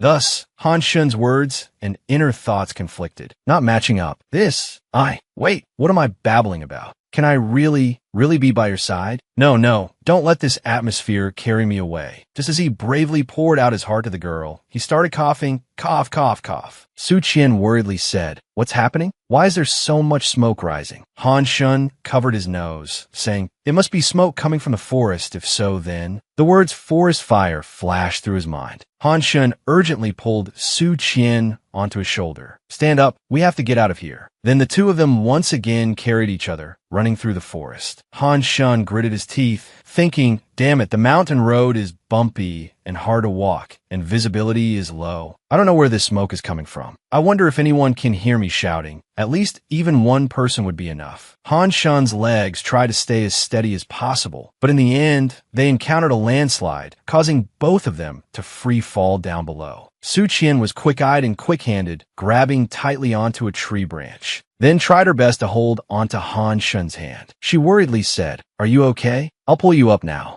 Han Shun wheezed, saying, "Let go, Su Qian. If you do this, both you and I will fall." Hearing the girl say, "I don't want to," Han Shun immediately said, "Even if you're alone, you must live on strongly." In his heart, he thought, did I look handsome in a moment like this? The squirrel just wanted to say, "Oh, my ancestors." Just as Su Qian shouted, Han Shun, looking very romantic, Lin Shuyu popped up from somewhere saying, "What are you doing?" And the scene turned anticlimactic. Su Qian didn't bother holding on anymore, bluntly letting Han Shun free fall. He pretended to be calm, saying, "So everyone is here too." Gu Shan Chuan mercifully educated him, "Because I heard there's a free barbecue after the event." Shuryu Jia helped broaden both of their horizons. Han Shun frowned, thinking, even though I've been here so many times, I'm still embarrassed. Was that too much? Meanwhile, Su Qian clasped her hands, praying, "The person answering the bell is Dad. No wait, is Dad, no wait." Shuryu praised, "Everyone is preparing for the barbecue party, but they didn't do it right when lighting the charcoal, creating a bit too much smoke." Su Qian trembled, saying, "Then, our conversation just now." Lin Shuyu frankly said, "Heard it. It was quite funny," causing Su Qian and Han Shun to turn to stone on the spot. A few seconds later, they came back to life, their faces completely flushed red. Without planning it, they both screamed. Ren Huai Jin questioned life, saying, "Whose kettle is whistling?" Lin Shuyu, hands on hips, scolded, "I didn't expect there were still people staging fragile love scenes involving life and death behind a mountain. Did you two never think that there's a cliff behind the school? So from now on, when you go out, don't ever say that you share a dorm room with me, okay?" Han Shun and Su Qian were embarrassed beyond belief, answering in unison, "Please don't talk about that anymore." Gu Shan Chuan smiled, saying, "Anyway, you two just arrived. You should eat something first. Being lost for so long, you must be hungry, right?" Immediately, he was crowned as god by Su Qian and Han Shun. Indeed, the festival was bustling with grills and melodious music. Seeing Han Shun give Su Qian attitude, "Are you free or what?" Shuryu Jia whispered, "There's plenty left." But as soon as she saw Su Qian devour 3 pieces of meat, she angrily said, "Hey, you have to leave some for others to eat." Suddenly, a plate appeared beside her, along with a voice, "I don't eat meat, but yeah, I don't either." Looking closely, it was a plate full of green vegetables. Gu Shan Chuan stammered, "Because I noticed you've only been eating vegetarian, I didn't know if I was bothering you." Lin Shuyu was truly surprised that someone paid attention to her. Just then, Ren Huai Jin ran to Gu Shan Chuan, seeking help. He pointed at the huge fire, saying, "It's like that again," making the boy tired. "God again." So aside from a bucket of ice water, Yuan Tian's eyes sparkled as she said, "Are you a living bodhisattva?" While Huai Jin gave Hao Xuan a few punches. Lin Shuyu just quietly observed them. Then the MC's voice rang out, "Ladies and gentlemen, next is the winner of this event. It is student Gu Anqi, and now she will decide the chosen one. Which lucky guy will be chosen?" Han Shun instinctively hid behind Su Qian's back, trembling, "Oh God, help me." But Gu Anqi still excitedly ran down to drag Han Shun up. She happily said, "Come here, darling, don't be shy." The MC, afraid the house wasn't burning enough, added fuel. "Lucky male student? How do you feel right now? Do you have anything to share?" Han Shun snatched the microphone, looking distorted, saying, "Anyway, I'm a guy, so I don't want to say this to a girl. But I'm sorry, I will never like you."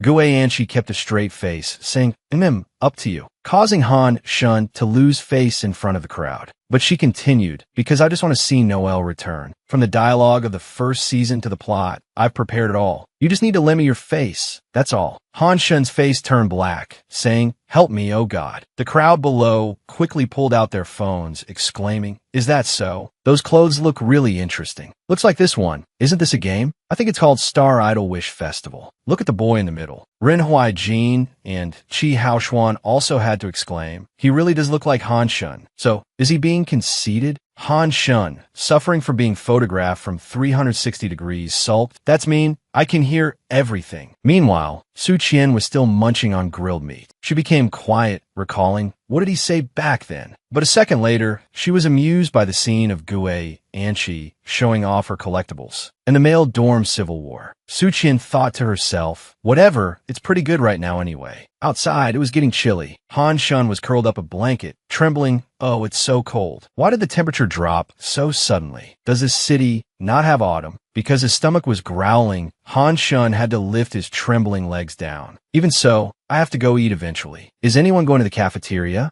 The whole room spoke in unison. You're too noisy. Let us sleep a bit longer. Sorry, I'm a little tired. Aren't you hungry? So Han Shun had to say, then I'll go eat alone. And as soon as he finished speaking, the three guys in the room sprang up. In that case, buy me a dry noodle with sesame sauce and 2 jam-filled buns. And for me, a portion of meat and some tasty veggies. Give me a stupid steamed bun and pork with vinegar or chili, just 10 yuan. Also, we're out of toilet paper and trash bags. Remember to buy them on your way back. And a can of cola and a bag of potato chips. All right, there's a football match tonight. My friend, remember to pick up my package at the post office. Han Shun immediately yelled, "You guys get lost." Though his mouth scolded them, he didn't miss a single item on the list. Conversely, he took his anger out on the boss, shouting, "Boss, where's my bread?" Then he sat down in a huff. Su Qian then approached Han Shun. "Why do you look like an errand boy?" He lazily said, "Don't be arrogant. Living in a dorm means you'll become a victim sooner or later." She shrugged and said, "It definitely won't be me." Just as she finished speaking, her phone vibrated. An incoming call? So Su Qian ended up in the same boat as Han Shun a few minutes prior. She exclaimed, "Why are there so many people today?" Han Shun typed on his phone and said, "The holidays are coming up, after all." Su Qian pricked up her ears, listening to people talk. "Although that lipstick color isn't very pretty, your boyfriend really cares about you. Who uses this Barbie pink color anymore? He said it was on sale. So what do you plan to give him in return? Choose a Pamela set." Su Qian checked her phone, whispering, "Right, Christmas is coming soon." So the girl excitedly said, "Hey, Han Shun, do you like raffia?" Thus, the two of them started bickering while everyone watched. "I'm not forcing you to give me a gift. Giving gifts, eating out, or going out to play isn't our business, understand? Because my winter discount cards have expired." Su Qian speechlessly said, "Don't say any more. Isn't there any activity that is cheap but lively and fun?" The atmosphere was silent for a long while, and finally, Han Shun compromised with it. So Lin Shiryu, with her modest height, grumbled, "A Christmas party? I wouldn't object if you wanted to participate in that activity. But why not treat us at a restaurant? Why do I have to come to your house in this freezing weather?" Meanwhile, Su Qian was busy inside and said, "Because in this era, people have long been accustomed to using money to solve every problem while ignoring human psychology. This party is prepared by hand. It demonstrates our spirit of unity, friendship, harmony, and mutual assistance." Lin Shiryu blandly said, "Tell me the truth." Su Qian strag, "No money." Shiryu nodded and said, "Thank you for your honesty. If you have no money, just say so earlier." I was taking out my wallet. Yuan Tian, standing beside her, excitedly said, "I like this, let's do it." "Why don't you like it?" Leaving Shiryu speechless. All right, whatever you two want." Tian whispered, "That's wonderful, but what can we do when there are only 3 of us?" Just as Su Qian was talking about this, Han Shun brought his brothers over. "Here, sorry to bother you." She smiled brightly, saying, "Because this is a joint Christmas party. The hot pot had just started boiling, and the bag of spare ribs was just opened." Lin Shiryu was busy decorating, while Su Qian was chewing on ribs. Meanwhile, Gu Shanchuan was diligently mopping the floor. If you zoomed out, everyone was working except Su Qian. Finally, the three slaves revolted, shouting, "Get up and work." The scene was indescribably noisy. After all, you're the one providing the venue for the party. So why do you still have to do this stuff? Stop talking nonsense. Help wash and put away the vegetables regardless. All right. While Su Qian was washing her hands, she asked, "Is there boiled fish today?" Han Shun, holding a cord in his mouth, said, "There is, but you can't eat it, so just forget it." Suddenly, Lin Shiyu and Gu Shanchuan became third wheels. Then, even if they fought until smoke came out, they wouldn't get to taste a single bite. Under the judging eyes of Shanchuan and Shiyu. Next was the onion chopping stage. Han Shun wiped her face for her and said, "Truly an idiot," amidst the pensive looks of the third wheel duo. At the same time, the Triangle Roundabout group was going to the supermarket together. Yuan Tian was startled when she received a message from Shiyu. "Come home in 30 minutes, or I'll stab those two before I go blind." Tian chuckled softly, saying, "I can imagine what the scene looks like." Ren Huaijin approached and said, "What are you looking at?" Because the distance to the exit was too short, Tian rushed forward without braking, scaring Huaijin. "I'm really sorry. I didn't mean to scare you." Tian whispered, "I'm fine." She thought to herself that the encounter just now was so close. She could even feel his breath. Tian tried to hide her reddening neck, remembering the deep voice that had called out, student, wake up. Sleeping here will give you a cold." At that time, Tian had shot up, her eyes meeting Ren Huaijin's perfectly. She panicked and said, Sorry, I accidentally fell asleep." Ren Huaijin picked up the papers and said, "You're not at fault. Are you a first-year student? Even though today is a holiday, why are you here? Isn't Zhang Qi responsible for arranging the documents for the committee meeting?" Hearing this, Tian smiled and said, "The senior gave me a chance to practice, but I don't know how to arrange them." He immediately pulled out a chair and said, "Let me teach you." Yuan Tian slapped her cheeks hard to alert herself. Her mind was dizzy as she thought, "Stop it. Why am I thinking about that day?" It was like a dream being with the senior. "Thank you, Su Qian." Meanwhile, a certain Su Qian was at home peeling apples and wondering what the heck. Suddenly, Tian and Huaijin unhappily said in unison, "Are you really okay? Look at me. It's strange. Senior, where did your roommate go?" He sighed. "He seems to be watching football over there." Huaijin silently looked at the guy who was single by his own ability, then grabbed some tea and said, Tian, can I ask you a somewhat personal question?" Seeing the girl happily say, "You can ask anything," he bluntly said. "So, do you have a boyfriend yet?" Meanwhile, Qi Haoshuan was still immersed in a shirt with a dragon image. To summarize, he exclaimed, "Wow, only one word, cool, and the second word, excellent. Hey, look, I know what to buy for Christmas now." As soon as he finished speaking, his jaw dropped. "What are you doing?" Ren Huaijin supported Tian, struggling to say, "Hurry up, hurry, help me pull her down." Haoshuan held her waist and said, "But what happened?" She insisted, "Nothing happened." Immediately escaping reality, she grabbed a bag of laundry detergent, vaguely saying, "We suddenly remembered something we needed to buy," scaring Haoshuan into a shudder. "No way, I don't need that." Next was insecticide, then drinks, which were indispensable for the party. Qi Haoshuan shuddered hearing that. "We're doomed, drinking that will send us to meet our ancestors." The goat then turned into a demon, picking up a saw and saying, "Right, let's go chop down a tree for decoration." Haoshuan gaped and said, "If we don't do something about her, today will turn into the tomb's sweeping festival." He hurriedly took a cold can of cola, placed it on Yuan Tian's cheek, creating a sizzling sound. Indeed, eventually, the girl's face cooled down. Haoshuan carefully asked, "Have you calmed down?" She just gave a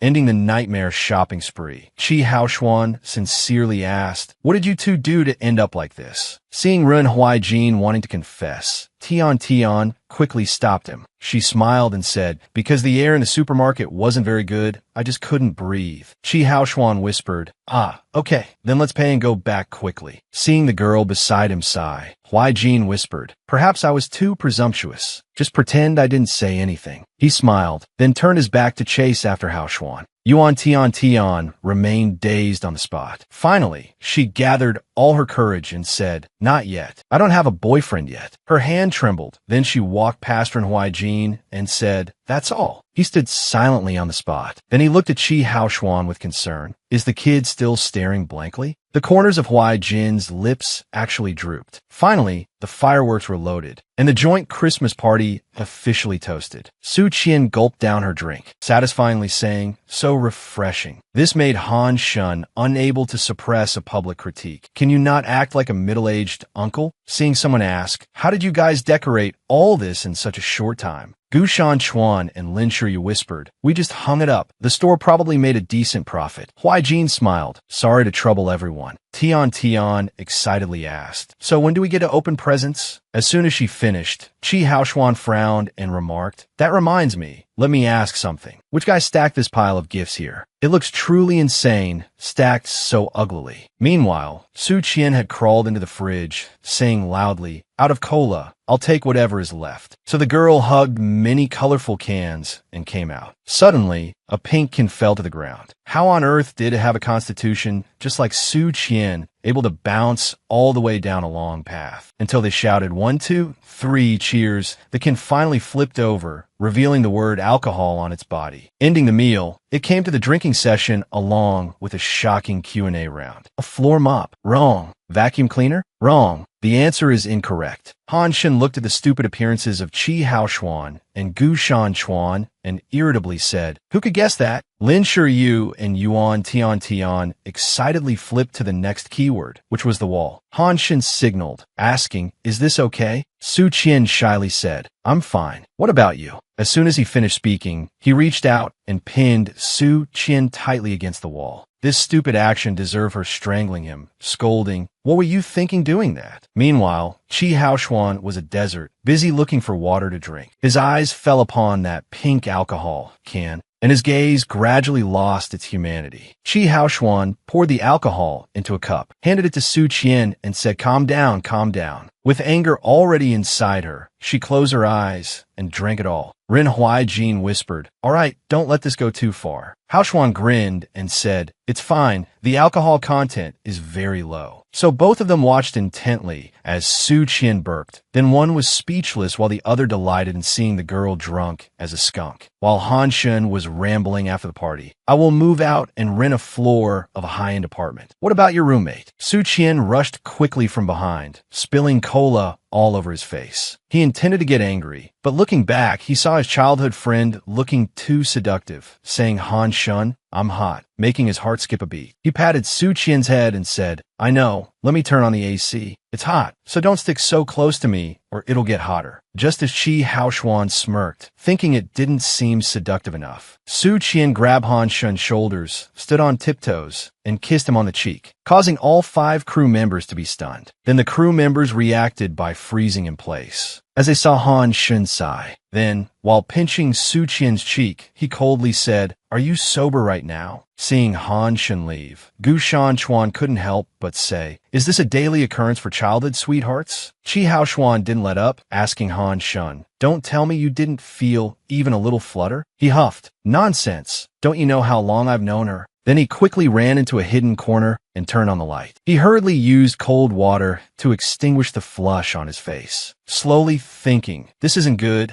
I have to hold back. Otherwise, something bad might happen." Gu Shanchuan looked at Su Qian sleeping and drooling, whispering, "Time to clean up this mess. Let me lend a hand. Should I wake her up?" Lin Shiyu frowned. "Carry this little girl. She partied her heart's content, and now she's rolled over and fallen asleep." As for Han Shun, after splashing cold water for a while, he ran out to the balcony and sighed. He was startled by the question, "Done already? When have you been standing here?" Ren Huai Jin narrowed his eyes and said, "Since the very beginning." As for Su Qian, she was drunk, so she just made a fuss and then fell asleep. Han Shun accepted the cola, drinking while saying, "This is also the first time I've seen her this drunk. She should probably learn her alcohol tolerance limit in the future." Suddenly, the senior beside him whispered, "When she kissed you, you felt a bit moved, didn't you?" Making Han Shun choke on his cola. He said mechanically, "What are you talking about?" Huai Jin sighed, looking at this reaction, seemingly understanding the issue. Cornered, Han Shun only dared to cough a few times, saying, "You have to promise not to tell anyone." Ren Huai Jin laughed. "What's there to be so shy about? Anyway, in other people's eyes, you two are already like a couple. There is nothing happier than the person you like liking you back." Seeing Han Shun's sheepish look asking, "Really?" he nodded, "Really." So the boy lowered his voice, saying, "I'm only telling you this don't tell anyone else. Actually, before, I dreamed that she and I got married. A few minutes earlier, Su Qian had already been woken up by a headache. She put on her slippers, rubbing her eyes, and saying, I guess I should go to the balcony for some air. Hey, Han Shun. How on earth did she walk in right at the moment she heard him say, before, I dreamed that she and I got married? Su Qian sobered up completely, quickly hiding behind the curtain, right when she heard Huai Jin say, so how did you feel about it? Han Shun tried to hide his embarrassment. Speaking frankly, I felt it wasn't bad. These words truly made Su Qian's heart flutter. So she just wandered straight ahead, ignoring everyone calling her Su Qian. Where should this go now? Su Qian, what's wrong with her? Who knows? She walked straight into her room, locked the door, and she threw herself onto the bed, thrashing about for a bit before falling off onto the floor. When she was a bit more lucid, she reached up to find a pillow just to bring it down to the floor to hug. Su Qian's whole face turned red, whispering, hey, hey, hey. After the Christmas of the poor folks ended, they had to return to school. As soon as the bell rang, along with the teacher's voice, all right, everyone stop writing. Han Shun also stretched, looking no different from a lazy cat. A classmate immediately found him, saying, hey Han Shun, this semester is finally coming to an end. He nodded, saying, I passed the subject, so I'll go back to the dorm and pack my things. I've been planning to pack for a long time. Suddenly another classmate said, I'm not going back. If I go back, my parents will just despise me again. Han Shun quietly faced the wind, thinking to himself, go home. And so, on a freezing winter day, Su Qian sat on her suitcase again to watch the snow in this cold weather. Hearing Han Shun's movement, she immediately looked back and said, this year didn't work out either, hee. He sighed a breath, whispering, then let's go. While Han Shun was busy closing the door, Su Qian happily said, I'm back. The woman inside happily said, Qian is back? She is Xiang Jianan, and the man is Han Shueqin. They are Han Shun's parents. Su Qian immediately jumped onto her. She hugged the girl tightly and said, let Annie see if you've grown any bigger. Han Shueqin whispered, asking his son, why didn't you let the girl go home? Han Shun looked at Qian being happy with his mother, whispering, her grandmother said if she doesn't quit gaming, she won't let her into the house. Maybe it's because she was sick since childhood, so perhaps I won't understand. So maybe she's afraid of relapse, but if she gave up, that wouldn't be like her at all. Han Shueqin nodded, saying, is that her charming point? Making Han Shun fume with anger. You're too much, old man. Xiang Jian and was happier than usual. She said, that's good. Since you two are back, it helps a bit. Hurry up, go outside and sweep the snow. And so, tools were immediately thrust into Han Shun and Su Qian's hands. Both said nothing but just exchanged glances, smiling slyly at each other. Then came a chase scene in the snow, leaving Mother Han speechless. Stop fooling around. Because they were scolded, both immediately got serious about hanging lanterns. Su Qian pushed her luck, move a bit to the left, a bit to the right. Afterwards, she obediently made dumplings with Mother Han while filming a vlog addressing the audience. My dear viewers who are watching, I really missed you. After a tiring day, Mother Han excitedly said, you two eat some melon seeds. She immediately saw Han Shun put his index finger up to signal silence. Looking down, she saw Su Qian fast asleep. She whispered, the girl must be very tired today, so don't wake her. The words were barely out when fireworks exploded with a boom, boom, boom, startling Su Qian wak. So she put her boots right on, running outside and happily saying, Happy New Year. Han Shun saw her clasping her hands and teased. Will doing that actually work? Qian seriously said, if I haven't tried, how would I know if it works or not? The two started bickering noisily. Do we have to let the snowman do the voiceover? So what did you wish for?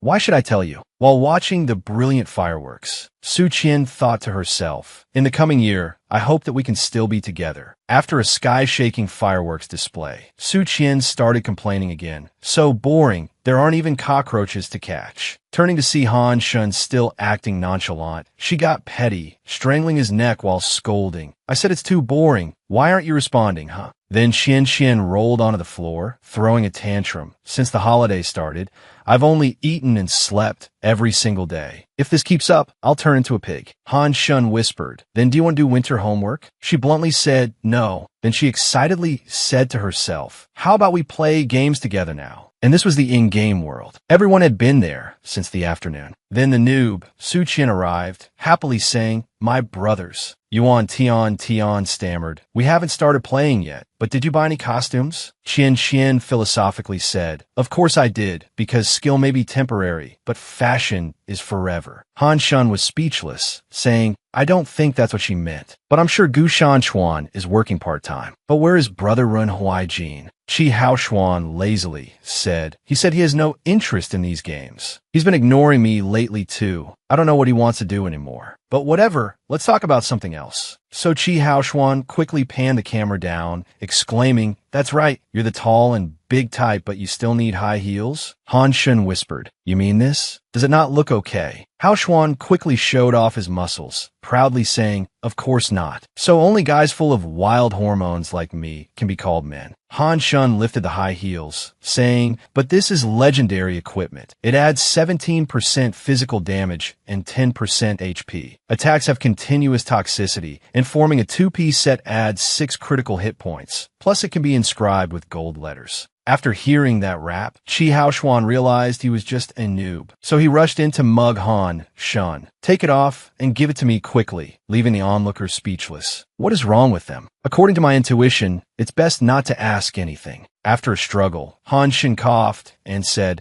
"To make organizing easier, any brothers with experience leading an online group, raise your hand." The whole group sat in silence. Only the noob, Qian, raised her hand saying, "Me." Han Shun said with disgust, "Is there really no one?" Su Qian enthusiastically said, "It's me. I'm here." So she immediately got a knock on the head from him, gritting his teeth. "Shut up, didn't you hear me? I really don't want to remember the last time I played a game with you." It goes back to a leisurely day when Han Shun was fishing, and Su Qian ran up with a chicken in her hand, with a whole crowd chasing after her. Remembering that, she even asked, "Wasn't it fun?" Han Shun reluctantly acted as the leader, declaring, "All right, just don't let any accidents happen like in the rookie village. Let's go. Charge ahead, brothers." As soon as he finished speaking, everyone ran off, leaving the leader behind. Han Shun had just picked up his pickaxe when he encountered a super-sized giant dinosaur summoned by Su Qian, making him furious enough to bury himself. As for Qi Haoshuan, he was only good at showing off the girls. He screamed, "Someone please lure this monster away." Yuan Tian looked at Lin Shiyu worriedly, thinking, "This isn't good. The pre-stamina bar is a bit lower than the others." So the dinosaur's giant foot was about to catch up to Sister Shiryu, right when she felt she should just delete the game. Then a warrior rushed in from out of nowhere, moving in a Z shape, and made mincemeat of the dinosaur in an instant. The group quickly stabilized, looking up at the warrior holding a sword, holding a sign in the other hand, his whole body clad in armor, so his face couldn't be seen, but he was definitely handsome, until he turned the sign around.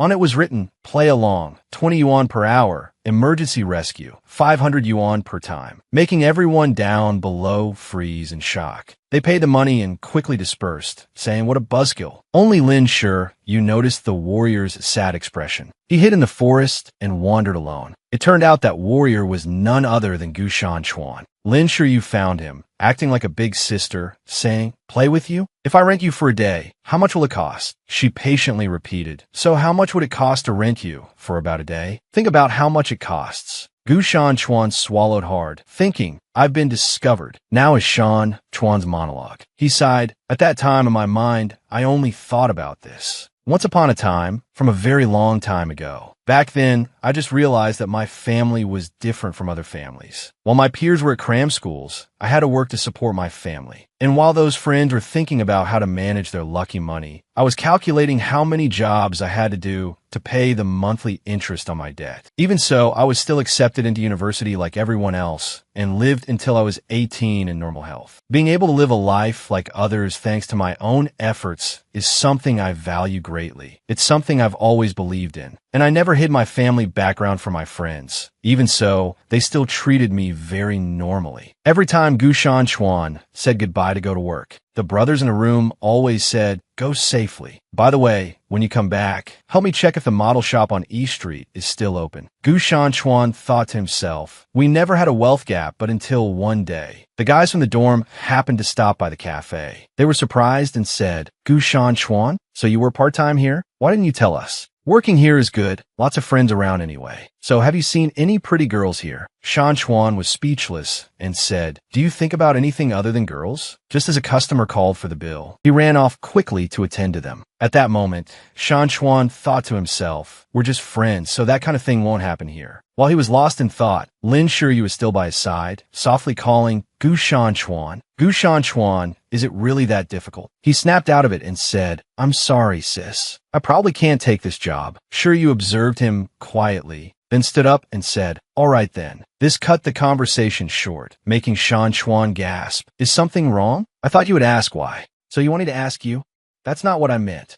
After saying that, Lin Shiryu softly asked, if so, then why? Gu Shan Chuan scratched his cheek and said, because I don't want personal relationships to affect work. Shiryu stood still looking at him, then burst out laughing, making Gu Shan Chuan turn red with embarrassment. He thought to himself, oh crap, we just participated in a few events together, yet I was so arrogant to consider her a close friend already. I want to find a hole to crawl into. So Gu Shan Chuan continued his part-time job in the game. As soon as he received the money, he said, thank you, senior brother. Finally done. Just as he finished speaking, he heard a noise behind him. Surprised, he took off his helmet and said, what is it? What are they doing here? Lin Shiryu approached gently and said, I'm sorry for not being thoughtful enough. So on days you don't have part-time work, let's play together. Su Qian jumped up and declared, I play this game mainly to slaughter, but why do I still have to work for others? Turns out, I'm just a slave to capitalism. Lin Shiryu scolded. And whose fault is it that we ran out of money repairing equipment?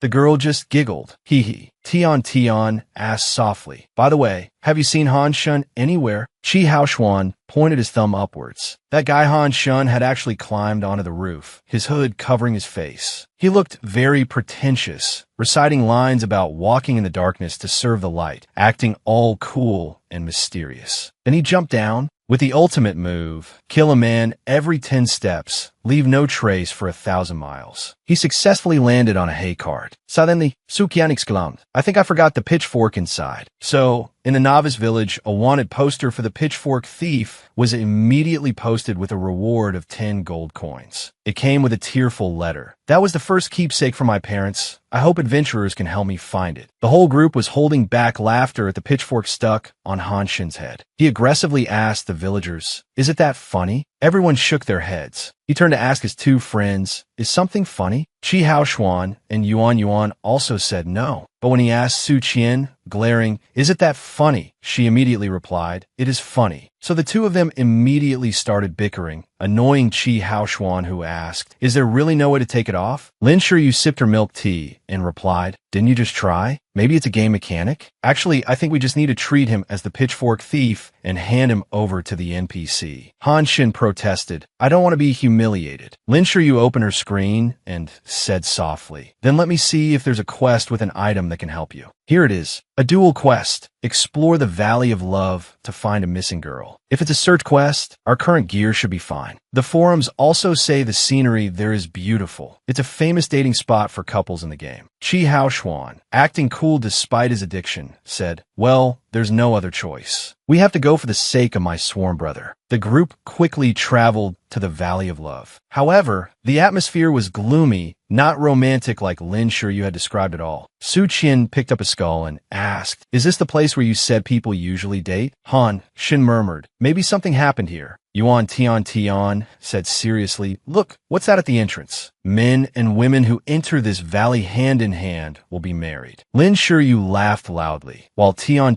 and Haoshuan were utterly speechless. Then they said robotically, we're just here to help Han Shin remove that pitchfork. No other intentions, right? Right, no other intentions. Leaving the two idiots behind, completely confused, Lin Shiryu quickly stepped away, saying, up to you guys. I'll go find a tavern in that village over there and wait. So the group was left with just the four most useless people. But since they were already there, Tian suggested they go in and check it out. Later at the tavern, two people watched the group of four enter and whispered, those two couples just enter the Valley of Love. I wonder if they'll be okay. Should we warn them? But they probably prepared themselves. After all, there's a legend that couples will break up if they go there. It's the holy land of breakups. Meanwhile, those four were still diligently enjoying their adventure. Chi Haoshuan, doubting his life choices, asked, are you sure this is the place? Tian checked the system and said, "This quest belongs to the Raza and Tamula tribes. This land has been at war for centuries, but unfortunately, the heirs of the two tribes fell in love. Naturally, this love was fiercely opposed. To escape the opposition, the two bid farewell to their parents and disappeared into the Valley of Love. So both tribes lost their heirs and are now in chaos." While Su Qian wiped her tears and said, "What a touching story," Han Shun indifferently remarked, "Is this an online game version of Romeo and Juliet?" Tian continued, "Our task is to find those two and bring them back. This should be easy, right?" Their declaration was interrupted by a loud sound echoing through the cave. "Do not love each other for the sake of pride." It startled the whole group. What was that noise? As soon as the voice stopped, two black circles appeared beneath their feet. They were instantly pulled down, accompanied by a delighted laugh. "Then let me help you separate." Su Qian and Yuan Tian fell into the same hole and landed on the ground in the same place. While both were still reeling from the pain, they looked up and saw a girl sitting opposite them. All four of them, though separated, had a telepathic moment. "We're done for. This quest is weirder than we thought." The opponents looked strangely like Su Qian and Han Shun. They said in unison, "I've been waiting for you to come here for a long time." "Human warriors?" The female heir clicked her tongue and said, "So those people said we ran away?" Since Su Qian was in a chat ban state, Tian answered for her, "Yes, is something wrong?" But inside, she was shocked. She really looks exactly like her. Does that mean on the boy's side? As soon as she finished speaking, the female heir flew into a rage and smashed the table in half. "Because that is nonsense. Even if he were the last man on Earth, I would never like him." Tian thought to herself, "Indeed, their personalities are exactly the same." The female heir began to explain, "Actually, the heads of the two families, our parents, were tired of the years of war between the tribes. They hoped that through our marriage, the two tribes could reconcile." She continued, "So, on the day we came of age and were to choose our partners, they locked us in here, until we either agreed to marry each other or fought until only one remained. But neither of us would agree to marry. We'd rather die than marry. Therefore, we agreed that each side would send a representative to fight. The winner becomes the next leader of both tribes, and the loser must bow before the opponent." The female heir said happily, "And now, the day I've been waiting for has finally arrived." Su Qian, in a rare moment of intelligence, asked, "You mean I have to fight in your place?" The female heir nodded, "Exactly. Now you understand my intention." Yuan Tian raised her hand and asked softly, "Excuse me, can I ask you something? If you just need to determine a winner to leave, why don't you fight each other yourselves?" The female heir coughed dryly and said bashfully, "I forgot to tell you, Tamula men and Raza women have a special ability. In the early stages of adulthood, they unconsciously seek out suitable partners of the opposite sex around them." The male heir on the opposite side also said shyly, "So we cannot get within 50 meters of each other without protection. Once we get close, we will." The atmosphere on the men's side suddenly became awkward. Then both heirs said in unison, "Feel aroused." So the day of the declaration of war finally arrived. Somehow, they went all out and even summoned warships rushing out to sea. The female heir stood up high and ordered loudly, "Helmsman, full speed to the east. Change course every 10 minutes. Archers, get ready." The people below cheered for her, while she wore a mask to filter out pheromones. Su Qian was speechless. They really are alike. Yuan Tian sighed like an old woman. "Really, to keep a straight face like this, I have to keep thinking about how she'll switch to love attack mode when she takes off that gas mask." The female heir then asked, "Is it really okay to use this?" Tian immediately said, "It's fine, it's just ABO dynamics." Not that surprising, but Su Qian was brutally honest. If it doesn't work, it's just your bad luck. Suddenly, another ship, looking like a 1:1 replica, rushed in and rammed hard into their ship. The male heir on the other side mocked, "What kind of strange dress are you wearing? Are you so afraid of losing that you've gone crazy?" She leaped into the air and shouted, "Cut the crap." The two quickly clashed. "Will you surrender now? Or let me sink you and then surrender? Which do you choose?" "I choose to throw you down to feed the fish." Chi Haoshuan hurriedly climbed the mast, saying, "So who's in charge now? Damn it, they're not even listening to me." Down below, it was just as chaotic with Su Qian. "Think of something, hurry. Charge." Tian did something that caused the ship to split in two, causing both heirs to lose their balance. They both slipped and fell straight into the sea. After being washed back to shore by the sea, The female heir was the first to wake up. She was worried about the man beside her and panicked. "Hey, wake up. Did he drown?" She frowned, then decisively walked away. "Anyway, this isn't my business." But after a few steps, her conscience pricked her. She immediately turned back, placed her hands on his chest, and said, "Remember, you owe me for this." She took off her mask and leaned down to perform CPR on the male heir. But suddenly, there was a noise from the bushes, causing her to sit up in alarm. Looking back, she saw it was just a small squirrel. She immediately sighed in relief. "Scared me to death." Suddenly, a snicker erupted from somewhere, freezing her in place. She stared intently at the man below. Finally, unable to hold it in, he opened his eyes to peek. Luckily, he managed to dodge her kick. Her sword was already pointed at him, but the male heir still smiled playfully, leaving the female heir completely speechless. She said, "You bastard, do you want to die?" On the other side, everyone was trekking through the forest, searching for them. Su Qian honestly called out, "Delia, Thomas Dooley, Sia, Bella, Rodriguez, Barney, Julius. Where are you guys?" Making Chi Haoxuan exclaim that it was nearly as long as the Great Wall. Han Shun then said, "Oh right, I see a new skill added to the skill bar, and Su Qian has a similar one. It says above, skill telepathic connection. Skill description. It is lucky to find one's other half in a vast crowd. Using this skill allows you to share 5 senses with the other person for 10 seconds. Yuan Tian explained further. Telepathic connection? Does that mean we can share vision and feelings with Delia and the others? Haoxuan nodded and said, "So we can use this method to find them, right?" Han Shun and Su Qian exchanged glances, asking if they wanted to try. Meanwhile, on the other side, the fierce female family head said, "Are you doing what that old man told you to?" The male family head surrendered, saying, "I'm not like before, I understand now." He held the tip of her sword, approached, and said, "Now, I just want to do things that make you uncomfortable." The female family head quickly backed away to keep distance. But the opponent still teased. "Look at you now. You're in no mood to talk about this, huh?" She thought to herself, "Damn it, my consciousness is fading. I have to think of a way." The mask quickly came into her view, so she sped up towards him. But somehow the male heir guessed her intention, immediately using his long legs to kick the mask flying into the sea. Then he laughed very gloatingly. The female family head, out of anger, grabbed his collar. "You jerk, what the hell are you doing?" However, the one smiling down was her. His eyes carried infatuation as he said, "Exactly, this is the expression. Now I just want to see that expression of yours." At the same time, the group in the mountains was still diligently saying to just try it. It's better than searching for them this way. If they can't return to normal, they can just ask Dad to pull the internet cable. Strangely, the system announced a seduction state, knowing the other party's condition wasn't stable. But Han Shun and Su Qian still pressed the start button.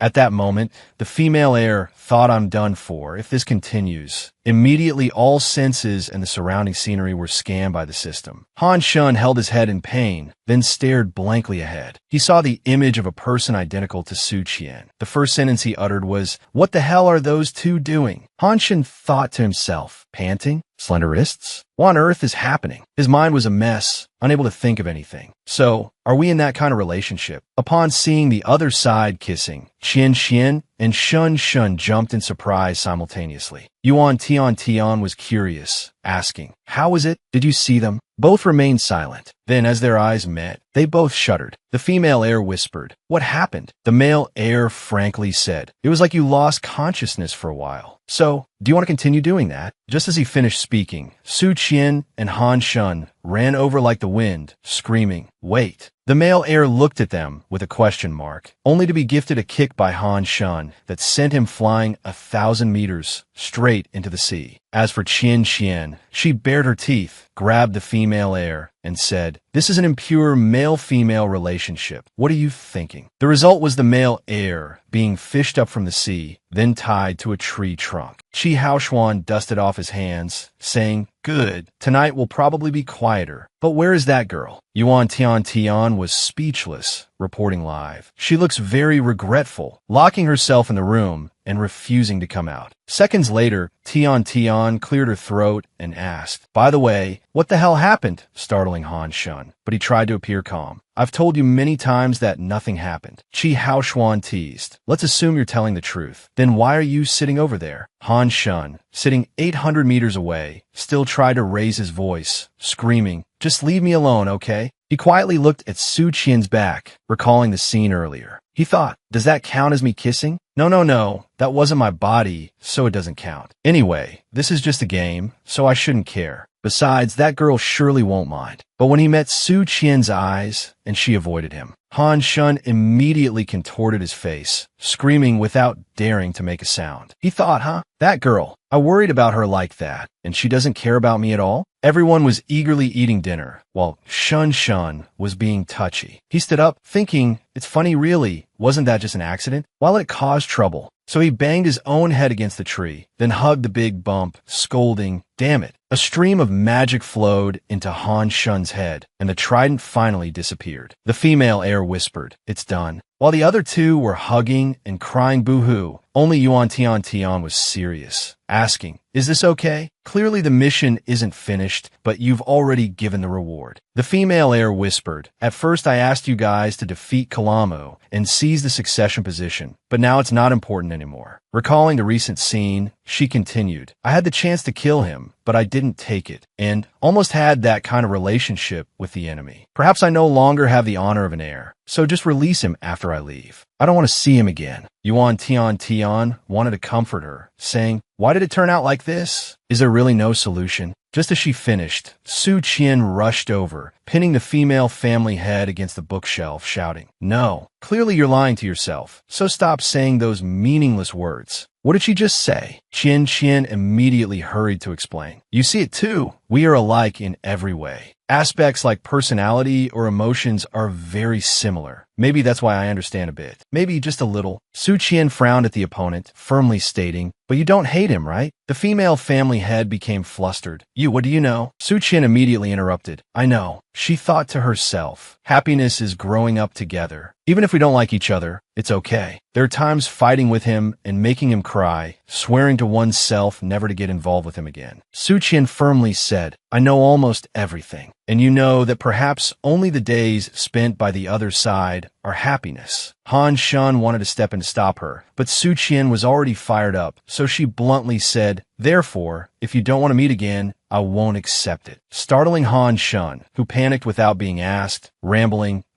this matter has nothing to do with me, okay? Finishing his sentence, he was glared at by Qian, and his mouth automatically shut. A long while later, Han Shun awkwardly spoke up. Well, basically that's correct. Thus, the female heir became the target, attacked by both. That's because you gave up too soon yourself. Giving up so early on a one-sided love is a waste. Have you tried asking him what he meant? What about mutual friends? Where do you plan to go after breaking up? Are you sure you won't regret it? The inexperienced person giving advice smoother than a guru was immediately stopped by Qi Haoshuan and Yuan Tian. Don't be so intense. Calm down a bit. Han Shun calmly asked. So when was the last time you spoke to him? The female heir stammered, probably before the coming-of-age ceremony. Su Qian lazily said, basically, you haven't had a proper conversation before becoming adults, right? The female heir lowered her lashes. You people wouldn't understand what happens when we are together. Han Shun and Su Qian wearily recalled that kiss, whispering, we understand. Thus, they fell silent again, saying, the gas mask also fell into the sea. I don't know if there's any way for them to be in the same room. Just as they finished speaking, both came up with an idea, saying in unison, it's that new skill. It's the telepathic connection ability, able to share 5 senses with the partner for 10 seconds. Both sides thought carefully. Is this necessary? You saw it yesterday. Just suffer a little loss. Su Qian looked at the price of 200 coins, hesitating. Wow, this isn't cheap. However, she still pressed the recharge button. Very quickly, Qian and the female heir swapped with each other. The female heir was surprised, looking at the male heir tied in the warehouse. She removed the gag from his mouth, whispering, don't say anything. This is someone else's body, so I don't want to hit you either. Now I just want to talk calmly. The male heir aggressively said, talk calmly? You mean a conversation like this? She clicked her tongue, saying, I know, don't you mean for me to untie you? But as soon as she touched him, he limply said, wait, don't touch that place. but the female heir insisted. It'll be fine, just lie still. So the male family head gritted his teeth, using the stubborn ultimate move to attack her, and screamed, I told you to wait. The result was both holding their heads, crying in pain. She dropped all gentleness. Clearly you want to turn this into something else. Now you're pretending to be innocent. He turned embarrassment into anger. Harassing others and being seduced are two different things. Do you understand? She was angry, opening the door and saying, It's like talking to a brick wall. I'd rather just leave. Just as she finished, she was blocked by his leg. He didn't look like a prisoner at all. Seconds later, he awkwardly said, Anyway, before you go, you should untie me, right? Since he sincerely begged, the female heir actually untied him. In an atmosphere that couldn't be more awkward, he whispered, Why didn't you strike? Clearly you had many chances. The female heir whispered, I don't know either. That's why I'm here with you. There were many times I also wanted the two tribes to unite, and when there was a chance, I couldn't take it. Do we really hate each other that much? She thought to herself, fighting for so many years like this has no benefit. There are many tribes just like mine and yours. Clearly there's no hatred, but because of something called an ancestral feud, we end up hating each other. He coldly said, Is that the reason your father proposed the marriage? She seriously said, Therefore, I also apologize to you on behalf of my father. My father is always like that, doing things without ever asking for others' opinions. Just as she finished, she heard him ask, Then what about you? Seeing her surprise, he asked again, I'm asking you.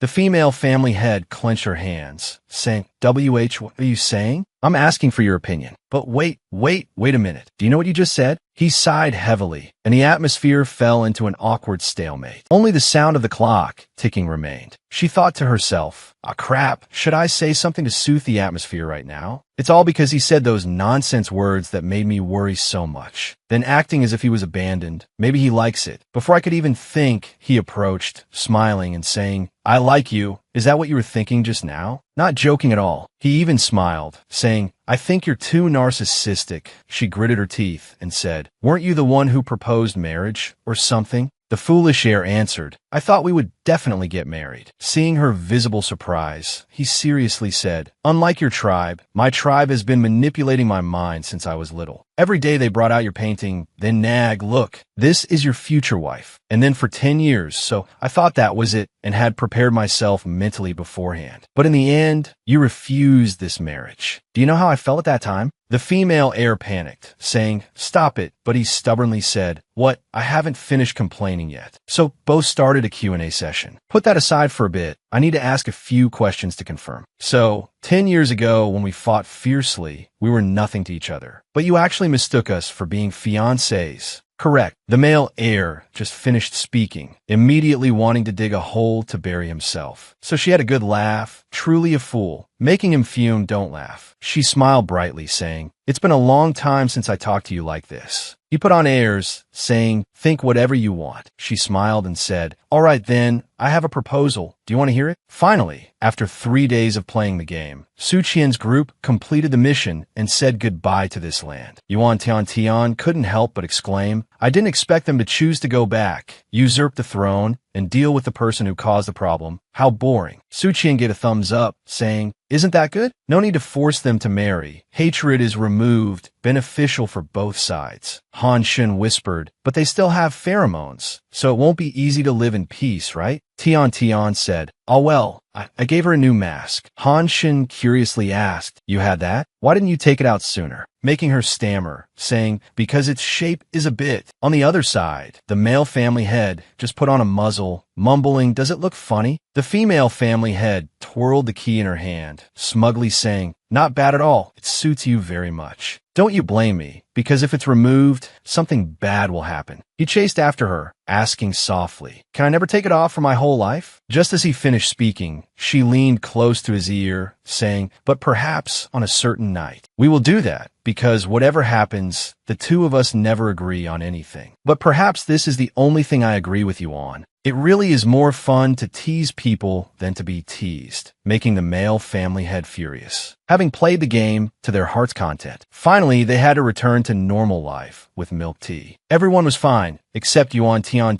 who was sighing, Oh my God, making the other two exclaim, What's wrong with her? Is school starting soon? As soon as they spoke, Tian said, Right now my heart is a mess. Even if you force me, I won't say it. Lin Xiu grumpily said, then don't say it. So Tian Tian said, actually, it's like this. School starts in 3 days, right? Sister Xiu frowned, saying, don't tell me you're having a crisis because of this. Qian Qian sighed, saying, then I understand that mood very well. Just as she finished, Yuan Tian Tian said, everyone just listen to me before going back to school. I accidentally found a piece of paper tucked in a textbook that I couldn't find before. Lin Xiu whispered, I have a bad feeling about this. Just as both of them jumped up to leave, it was also when Tian Tian said, my department has homework. My beloved roommates, do you want to help me? You two are willing to help me, right? Both shook their heads with their lives on the line. So Yuan Tian Tian clung to the rug, saying, I definitely can't finish it alone in 3 days. Can you bear to see me suffer? Lin Xiu said, find someone else. I haven't even finished reading this book yet. Qian Qian also said, the day I graduated from high school, I promised life that I would never do homework again. But as soon as Yuan Tian Tian said, it'll be very fun, I promise. If you two agree to go with me, she immediately wavered, asking, really? Hot pot. So both of them were present at the location for Tian Tian's homework. Qian Qian excitedly said, it's the sea. The next second, both of them quickly ran to go swimming, truly succeeded in soaking their feet in the water. But in the end, they ran back up, screaming, it's so cold, oh my god. Lin Xiu was speechless, saying, isn't that pointless? It's February. Oh, and let me ask, why is there no one on this beach? So what is the theme of your winter homework? Because Tian Tian said, guess. Xiu and Qian Qian said in unison, survey and litter prevention. Yuan Tian Tian was speechless, saying, I don't know what you two think I'm studying, but that's not it. It's just filming a commercial. Why do you say it's unrelated? Sister Xiu, help me prepare the props and costumes needed to film the commercial, okay? Lin Xiu, sipping milk tea, said, anything is fine as long as it's done indoors. Then she pushed the glasses on her nose, saying, and you, Su Qian, I hope you can become the model queen of this commercial. Seeing the camera, Qian Qian immediately struck a pose, making Tian Tian nod. That's right, since a long time ago, I realized you have great potential to become a female star. Look at that small, pretty face and that figure. Su Qian struck a standard pose, radiating star aura, saying, is it like this? Yuan Tian Tian gave a thumbs up, saying, standard, even better than expected. Lin Xiu sharply said, you were trying to hide some intention. So the girl smiled and said, oops, busted. Did you see that pile over there? The pile of white silk and lace? Because this is a wedding commercial. The other two whispered, while Su Qian still knew nothing. Half an hour later, Qi Haoshuan and Gu Shanchuan were present, excitedly saying, good morning, we're here to help. Lin Xiu whispered, why do I keep seeing you lately? Gu Shanchuan gave a silly smile, exclaiming, don't say that, because filming is a big project. You will always need someone to help you light the set, right? While Su Qian and Han Shun were still arguing, Sister Xiu whispered, and you called him too, right? Yuan excitedly said, well, obviously, the male lead definitely has to be Han Shun. Since I knew beforehand he would definitely refuse, then stomp around saying that's really ridiculous. So Tian Tian prepared a few persuasive words, applying a mask while saying, if you can't help, then fine. I'll have to ask a foreign friend who is 1m9 tall with 6-pack abs to pair up with Su Qian. So we have a meow meow Han Shun like now. Qi Haoshuan looked on speechlessly, saying, hey, he just got here. Seeing foreigners makes his fur stand on end. Lin Xiu paused for a long time, finally saying, but I wasn't talking about Han Shun. Indeed, these words made Tian Tian's cheeks blush. The footage in the camera was framed, just zooming toward Han Shun and Su Qian who were playing with each other. A click sounded. The person behind the camera turned out to be Ren Huijin. Hearing Tian Tian call senior, he turned the camera towards her,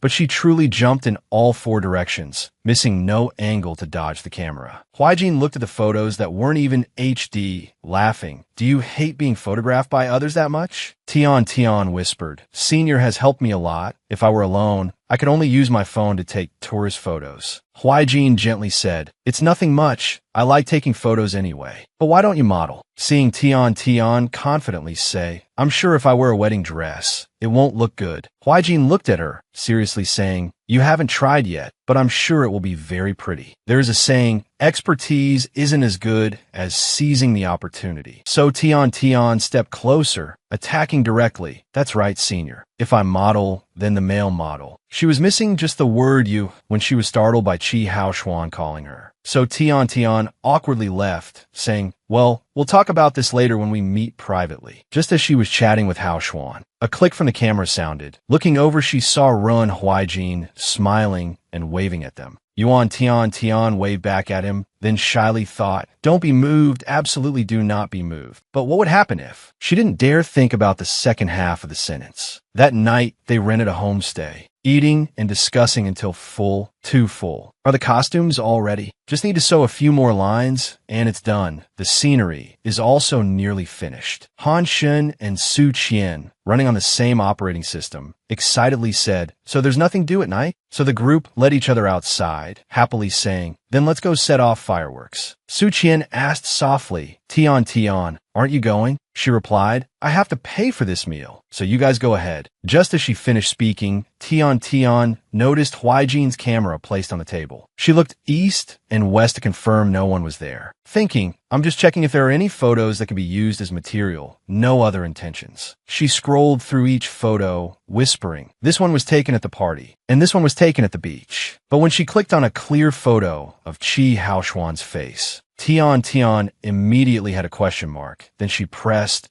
again, continuing to switch photos, and finally her eyebrows knitted together unconsciously. Yuan Tian finally stopped at the photo of Qi Haoshuan taken earlier. She remained silent for a long time, truly a very, very long time, until she heard a voice, Tian, are you still here? Making her limbs flail in panic. Luckily, the camera worth several potatoes was caught. Ren Huijin breathed a sigh of relief, saying, honestly, what are you doing with this? But when he looked down at the photo inside the screen, his lips unconsciously pursed. Ren Huijin whispered, can you go for a walk with me? The next morning arrived just like that, Su Qian constantly screaming, pain, be a bit gentler. Lin Xiyu held her face tight, snapping, stop screaming. You act like I'm poking the eyeliner into your eye or something. Just as she finished, Han Shun pushed the door open and said, hey, are you done yet? The scenes outside are all finished. So his eyes opened wide, looking towards the beautiful and radiant Su Qian. Han Shun just stood there looking for a very long time.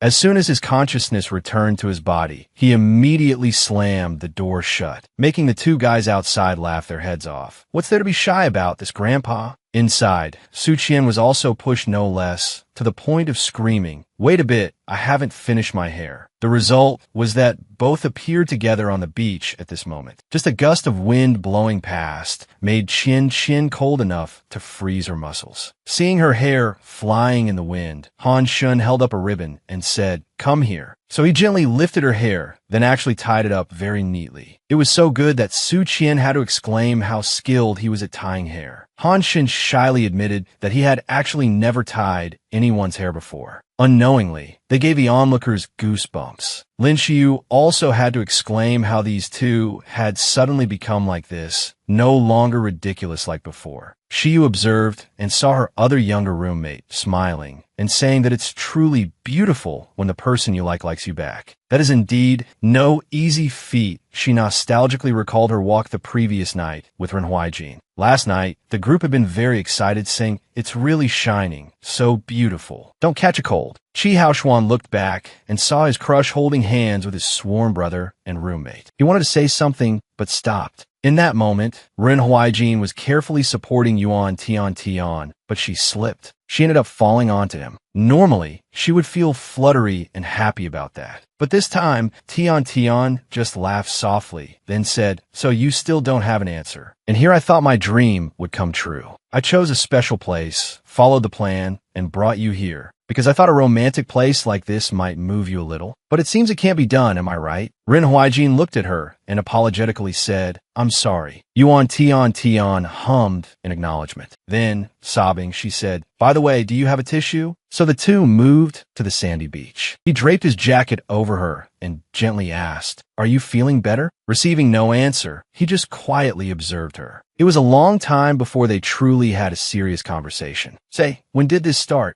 I guess the desire has been there for a long time. It seems like the liking started from the very first meeting. So, you don't intend to express your feelings? No. Yuan Tian laughed softly and said, "You answered that really fast." Ren Huaijin hugged his knees tightly and whispered, "Maybe because I knew you would ask that, because I already had the answer ready. So I haven't thought about telling that person. Maybe not yet, or maybe never." Tian responded with just a single word, "Yes," then giggled the next second. This made Huaijin question, "Why are you laughing?" She looked at him and gently said, "Because I used to see you as the moon in the sky. I didn't think you would have troubles like me. But it's not too bad. After all, we're the same now, both failures in love." Ren Huaijin looked at the optimistic girl before him in astonishment. Then he smiled and said, "That's true." After the two rejoined the group, Qi Haoshuan immediately asked his sworn brother, "So, did you agree to her?" Seeing Ren Huaijin's panicked expression, he continued, "It's not what you think, I'm fine. After all, it's not the first time I've been dumped. But if it were someone else, I wouldn't be happy. However, if I were her, I would choose you too, because I know where I stand. So, it will be okay, because that person is you." Huaijin was stunned for a long time. But only this love triangle could understand that, in the end, in the story of the three of them, everyone failed to achieve what they desired. After that short trip, the result of Su Qian and Han Shun's wedding dress commercial was finally hung up at school. It made her cover her head every time she arrived, trembling as she heard classmates whisper, "Is that her?" Suddenly, someone's shouted, "Su Qian, hey, here's my mom." This made her angry, venting at the silent person, "Don't call me by name." As soon as she entered the classroom, Su Qian cried tears of despair. "Why, heavens, why tease me outside?" The classmate from before said, "I thought you wanted to be teased outside." Su Qian replied, "How could that be possible?" She recalled Tian's calm demeanor when she apologized, saying that since her lecturer used it as an entry for a prize, she accidentally won a gold medal. Two classmates at the desk above whispered, "But how long will that thing be hanging there? Seems like a whole month." The other classmate looked at Han Shun and whispered, "But why does he seem so calm? If you just stop talking about those nonsense things, eventually no one will mention it anymore. If you keep overreacting like that, it will only backfire." Su Qian looked up at Han Shun, who was attentively listening to the lecture, exuding some kind of charm. It made her heart flutter, but a second later, she mentally collapsed and clicked her tongue, saying, "Anyway, I just like making a fuss." As soon as the bell rang, Han Shun packed his books. Hearing someone call him, he rolled his eyes and said, "Is something wrong?" Su Qian looked at him, stammering, well, but thought to herself, "I usually never start a conversation with him, but this time there really is something." So she frankly said, "I just wanted to ask, you seem strange lately." Han Shun indifferently said, "Where did you get that idea?" Then, while pushing her head down, he said, "I don't know, what nonsense are you talking about?" Su Qian wondered if she was hallucinating, but still tried to say, "All right, let's go somewhere." But Han Shun bluntly said, "I don't want to. Don't you have club activities after school?" Su Qian immediately engaged her brain, leaving while saying, "That's right, sorry. I forgot, but you still have to wait for me." Han Shun watched her figure leave, but only said, "Just go." Su Qian rushed over, panting, and shouted, "Sorry I'm a bit late. I'll go change now." Han Shun looked at the empty practice court, speechless, saying, "Why isn't there a single ghost here?" Su Qian walked while saying, "Strange, is everyone still resting after the holiday?" She pushed the door open and was immediately greeted by confetti and voices cheering. "Congratulations, Su Qian." She was trapped in the crowd. "That's great, Su Qian. Congratulations. We knew you could do it." Su Qian just went along with it, smoothly saying, "Thank you, everyone. If it weren't for you all, I probably couldn't have gone this far." A second later, she looked bewildered and asked, "Wait, what anniversary is this?" causing the crowd to freeze. But someone still seriously asked, "Didn't the school send you a text message? We thought you knew everything and were just pretending to be deep and unresponsive." Su Qian thought to herself, "Because I filled out all sorts of troublesome information, the only thing I got in the end was Han Shun's mobile number." The classmate continued, "The list of study abroad students is out, so you can go to your dream country to study." Hearing this news, Su Qian's face looked as if she had been struck by lightning. In the chat box with Han Shun, the message, "Are you there? I want to talk to you about studying abroad," had been there for a long time. Su Qian had also been sitting there for a long time, but the message was deleted by her. Su Qian suddenly screamed, making her classmates feel embarrassed for the human species. She hugged her knees tightly, recalling that Han Shun had said, "Then I will translate for you." Exhausted, she said, "In the end, what he said back then." Before she could finish, in her line of sight, she saw Han Shun leaning close with a cup of strawberry milk in his hand. Su Qian reflexively jumped up. These two really couldn't be romantic for even a second. She shouted, "Why did you suddenly appear?" Han Shun immediately said, "Didn't you tell me to wait for you?" Feeling guilty, Su Qian fell silent. So the one to speak up was Han Shun. "What's wrong with you?" She angrily said, "And you still have to ask? Do you know about the student study abroad thing?" Han Shun lazily said, "Oh, from last night?" His indifference made Su Qian even angrier. She distorted her face and said, "Do you really not care at all? Am I the only one struggling with this?" Han Shun softly said, "What are you saying? It's so hard to understand. In short, do you want to go or not?" Hearing the other person say, "I want to," Han Shun speechlessly said, "You answered in just a few seconds. Then it's fine. Let's go. I already asked for a day off tomorrow." Seeing Su Qian ask where they were going, he smiled mischievously and said, "To your house." So the awkward location just changed from the school to another place. In the middle of a crowd, Su Qian still screamed, "I regret it. I don't want to go back yet. I don't want to die yet." Han Shun helplessly said, "Don't be stubborn. Don't be like that. I already sent a text to your family anyway." Su Qian heard this and immediately shed 2 streams of tears, shouting, "No." Han Shun gritted his teeth and said, "Going abroad is a big deal. Were you planning to hide it from your family and just leave?" Su Qian stubbornly replied, "Because I had it all planned out." Han Shun was furious to the core, followed by the sound of pop, pop, pop ringing out. In the end, Su Qian had to hold her swollen head and stagger after him. She puffed out her cheeks and said, "You don't know how scary my aunt is. I'm sure she'll skin me alive." Han Shun immediately grabbed her wrist and maturely said, "Isn't that why I'm here with you?"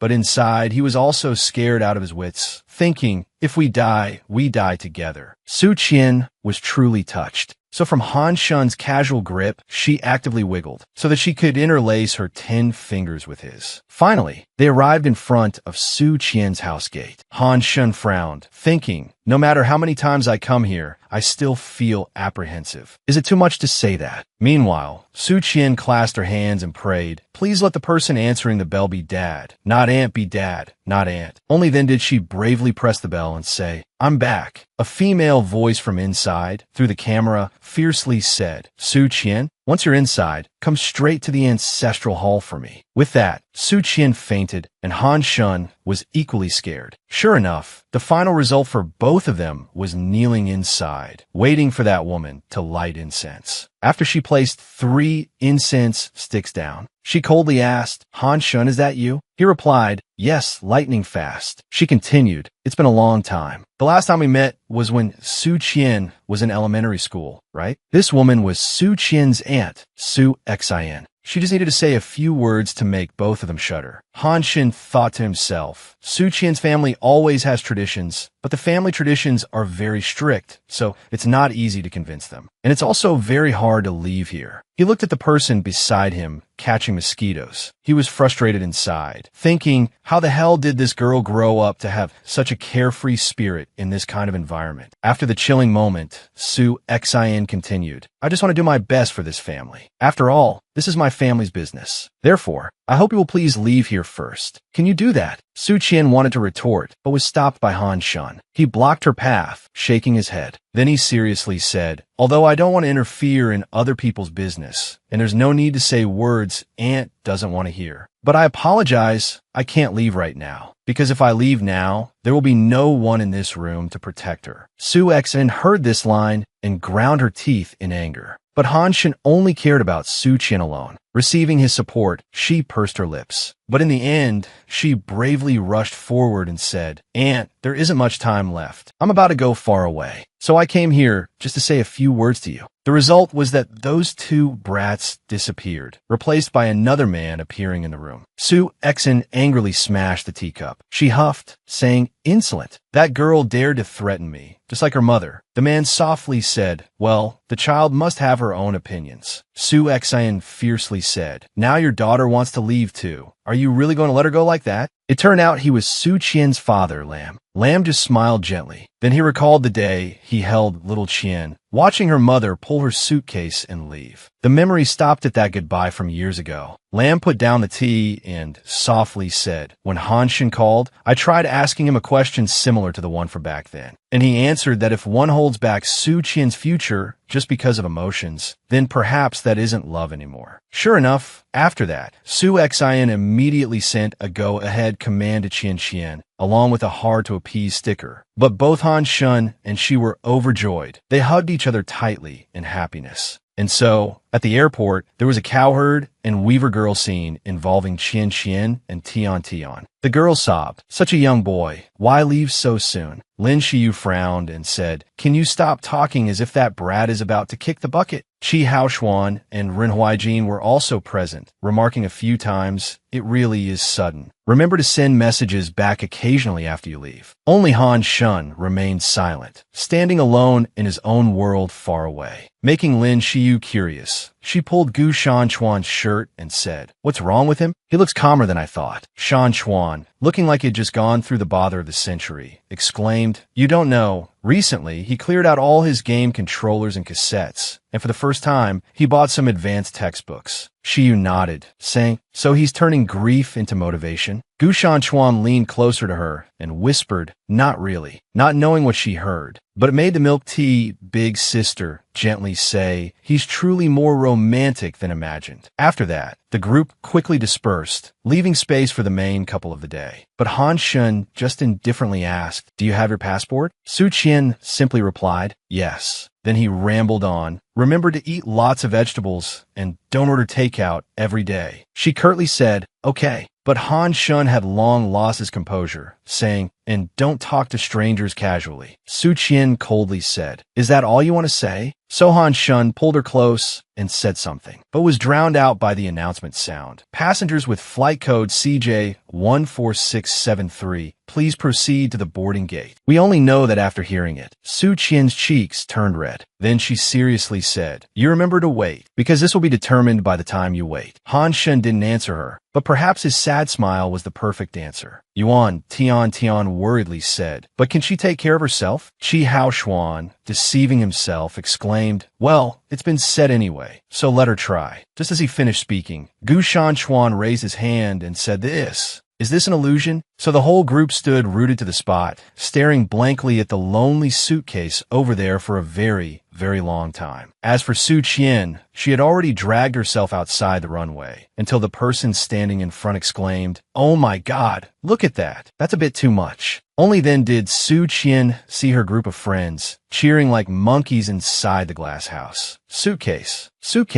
But she was psychologically manipulated by two people behind her saying that youth is truly wonderful. So she was touched, waving her hand and saying, I will try my best, leaving those people in a state of despair beyond words. And so, in the end, the suitcase had to be shipped internationally, of course. Time flew by, and 15 years passed in a flash. A girl ran roughly down the street, saying, sorry, please excuse me, I'm in a hurry. Another girl softly said, I think I've met her somewhere before. Surely, just my imagination. Just then, the TV hurriedly broadcasted a bulletin announcing the women's 400-meter hurdles at the U20 World Athletics Championships concluded early this morning. Su Qian, a contestant from country A, the Su Qian on TV was receiving the trophy, while this Su Qian hurriedly said, eek, it hasn't started yet, right? Lin Xiu clicked her tongue and said, how can it start without the main character? Did you intend to let Han Shun read the vows alone? Qian Qian immediately acted cute. I'm sorry. The competition date coincided. Yuan Tian, who had also cut her hair short, helplessly said, hurry up and sit down so I can do your makeup. So the bride's room rushed to assist the bride, while the groom's room was teasing Han Shun until he was dazed. They're the ones who disregarded the past to reach today, or even further, the future. Han Shun was waiting inside the chapel. Today, Su Qian appeared truly beautiful. The setting was arranged exactly like in the dream from 10 years ago, when both dreamed of a wedding with the other. Every frame rewound, until now, hand in hand,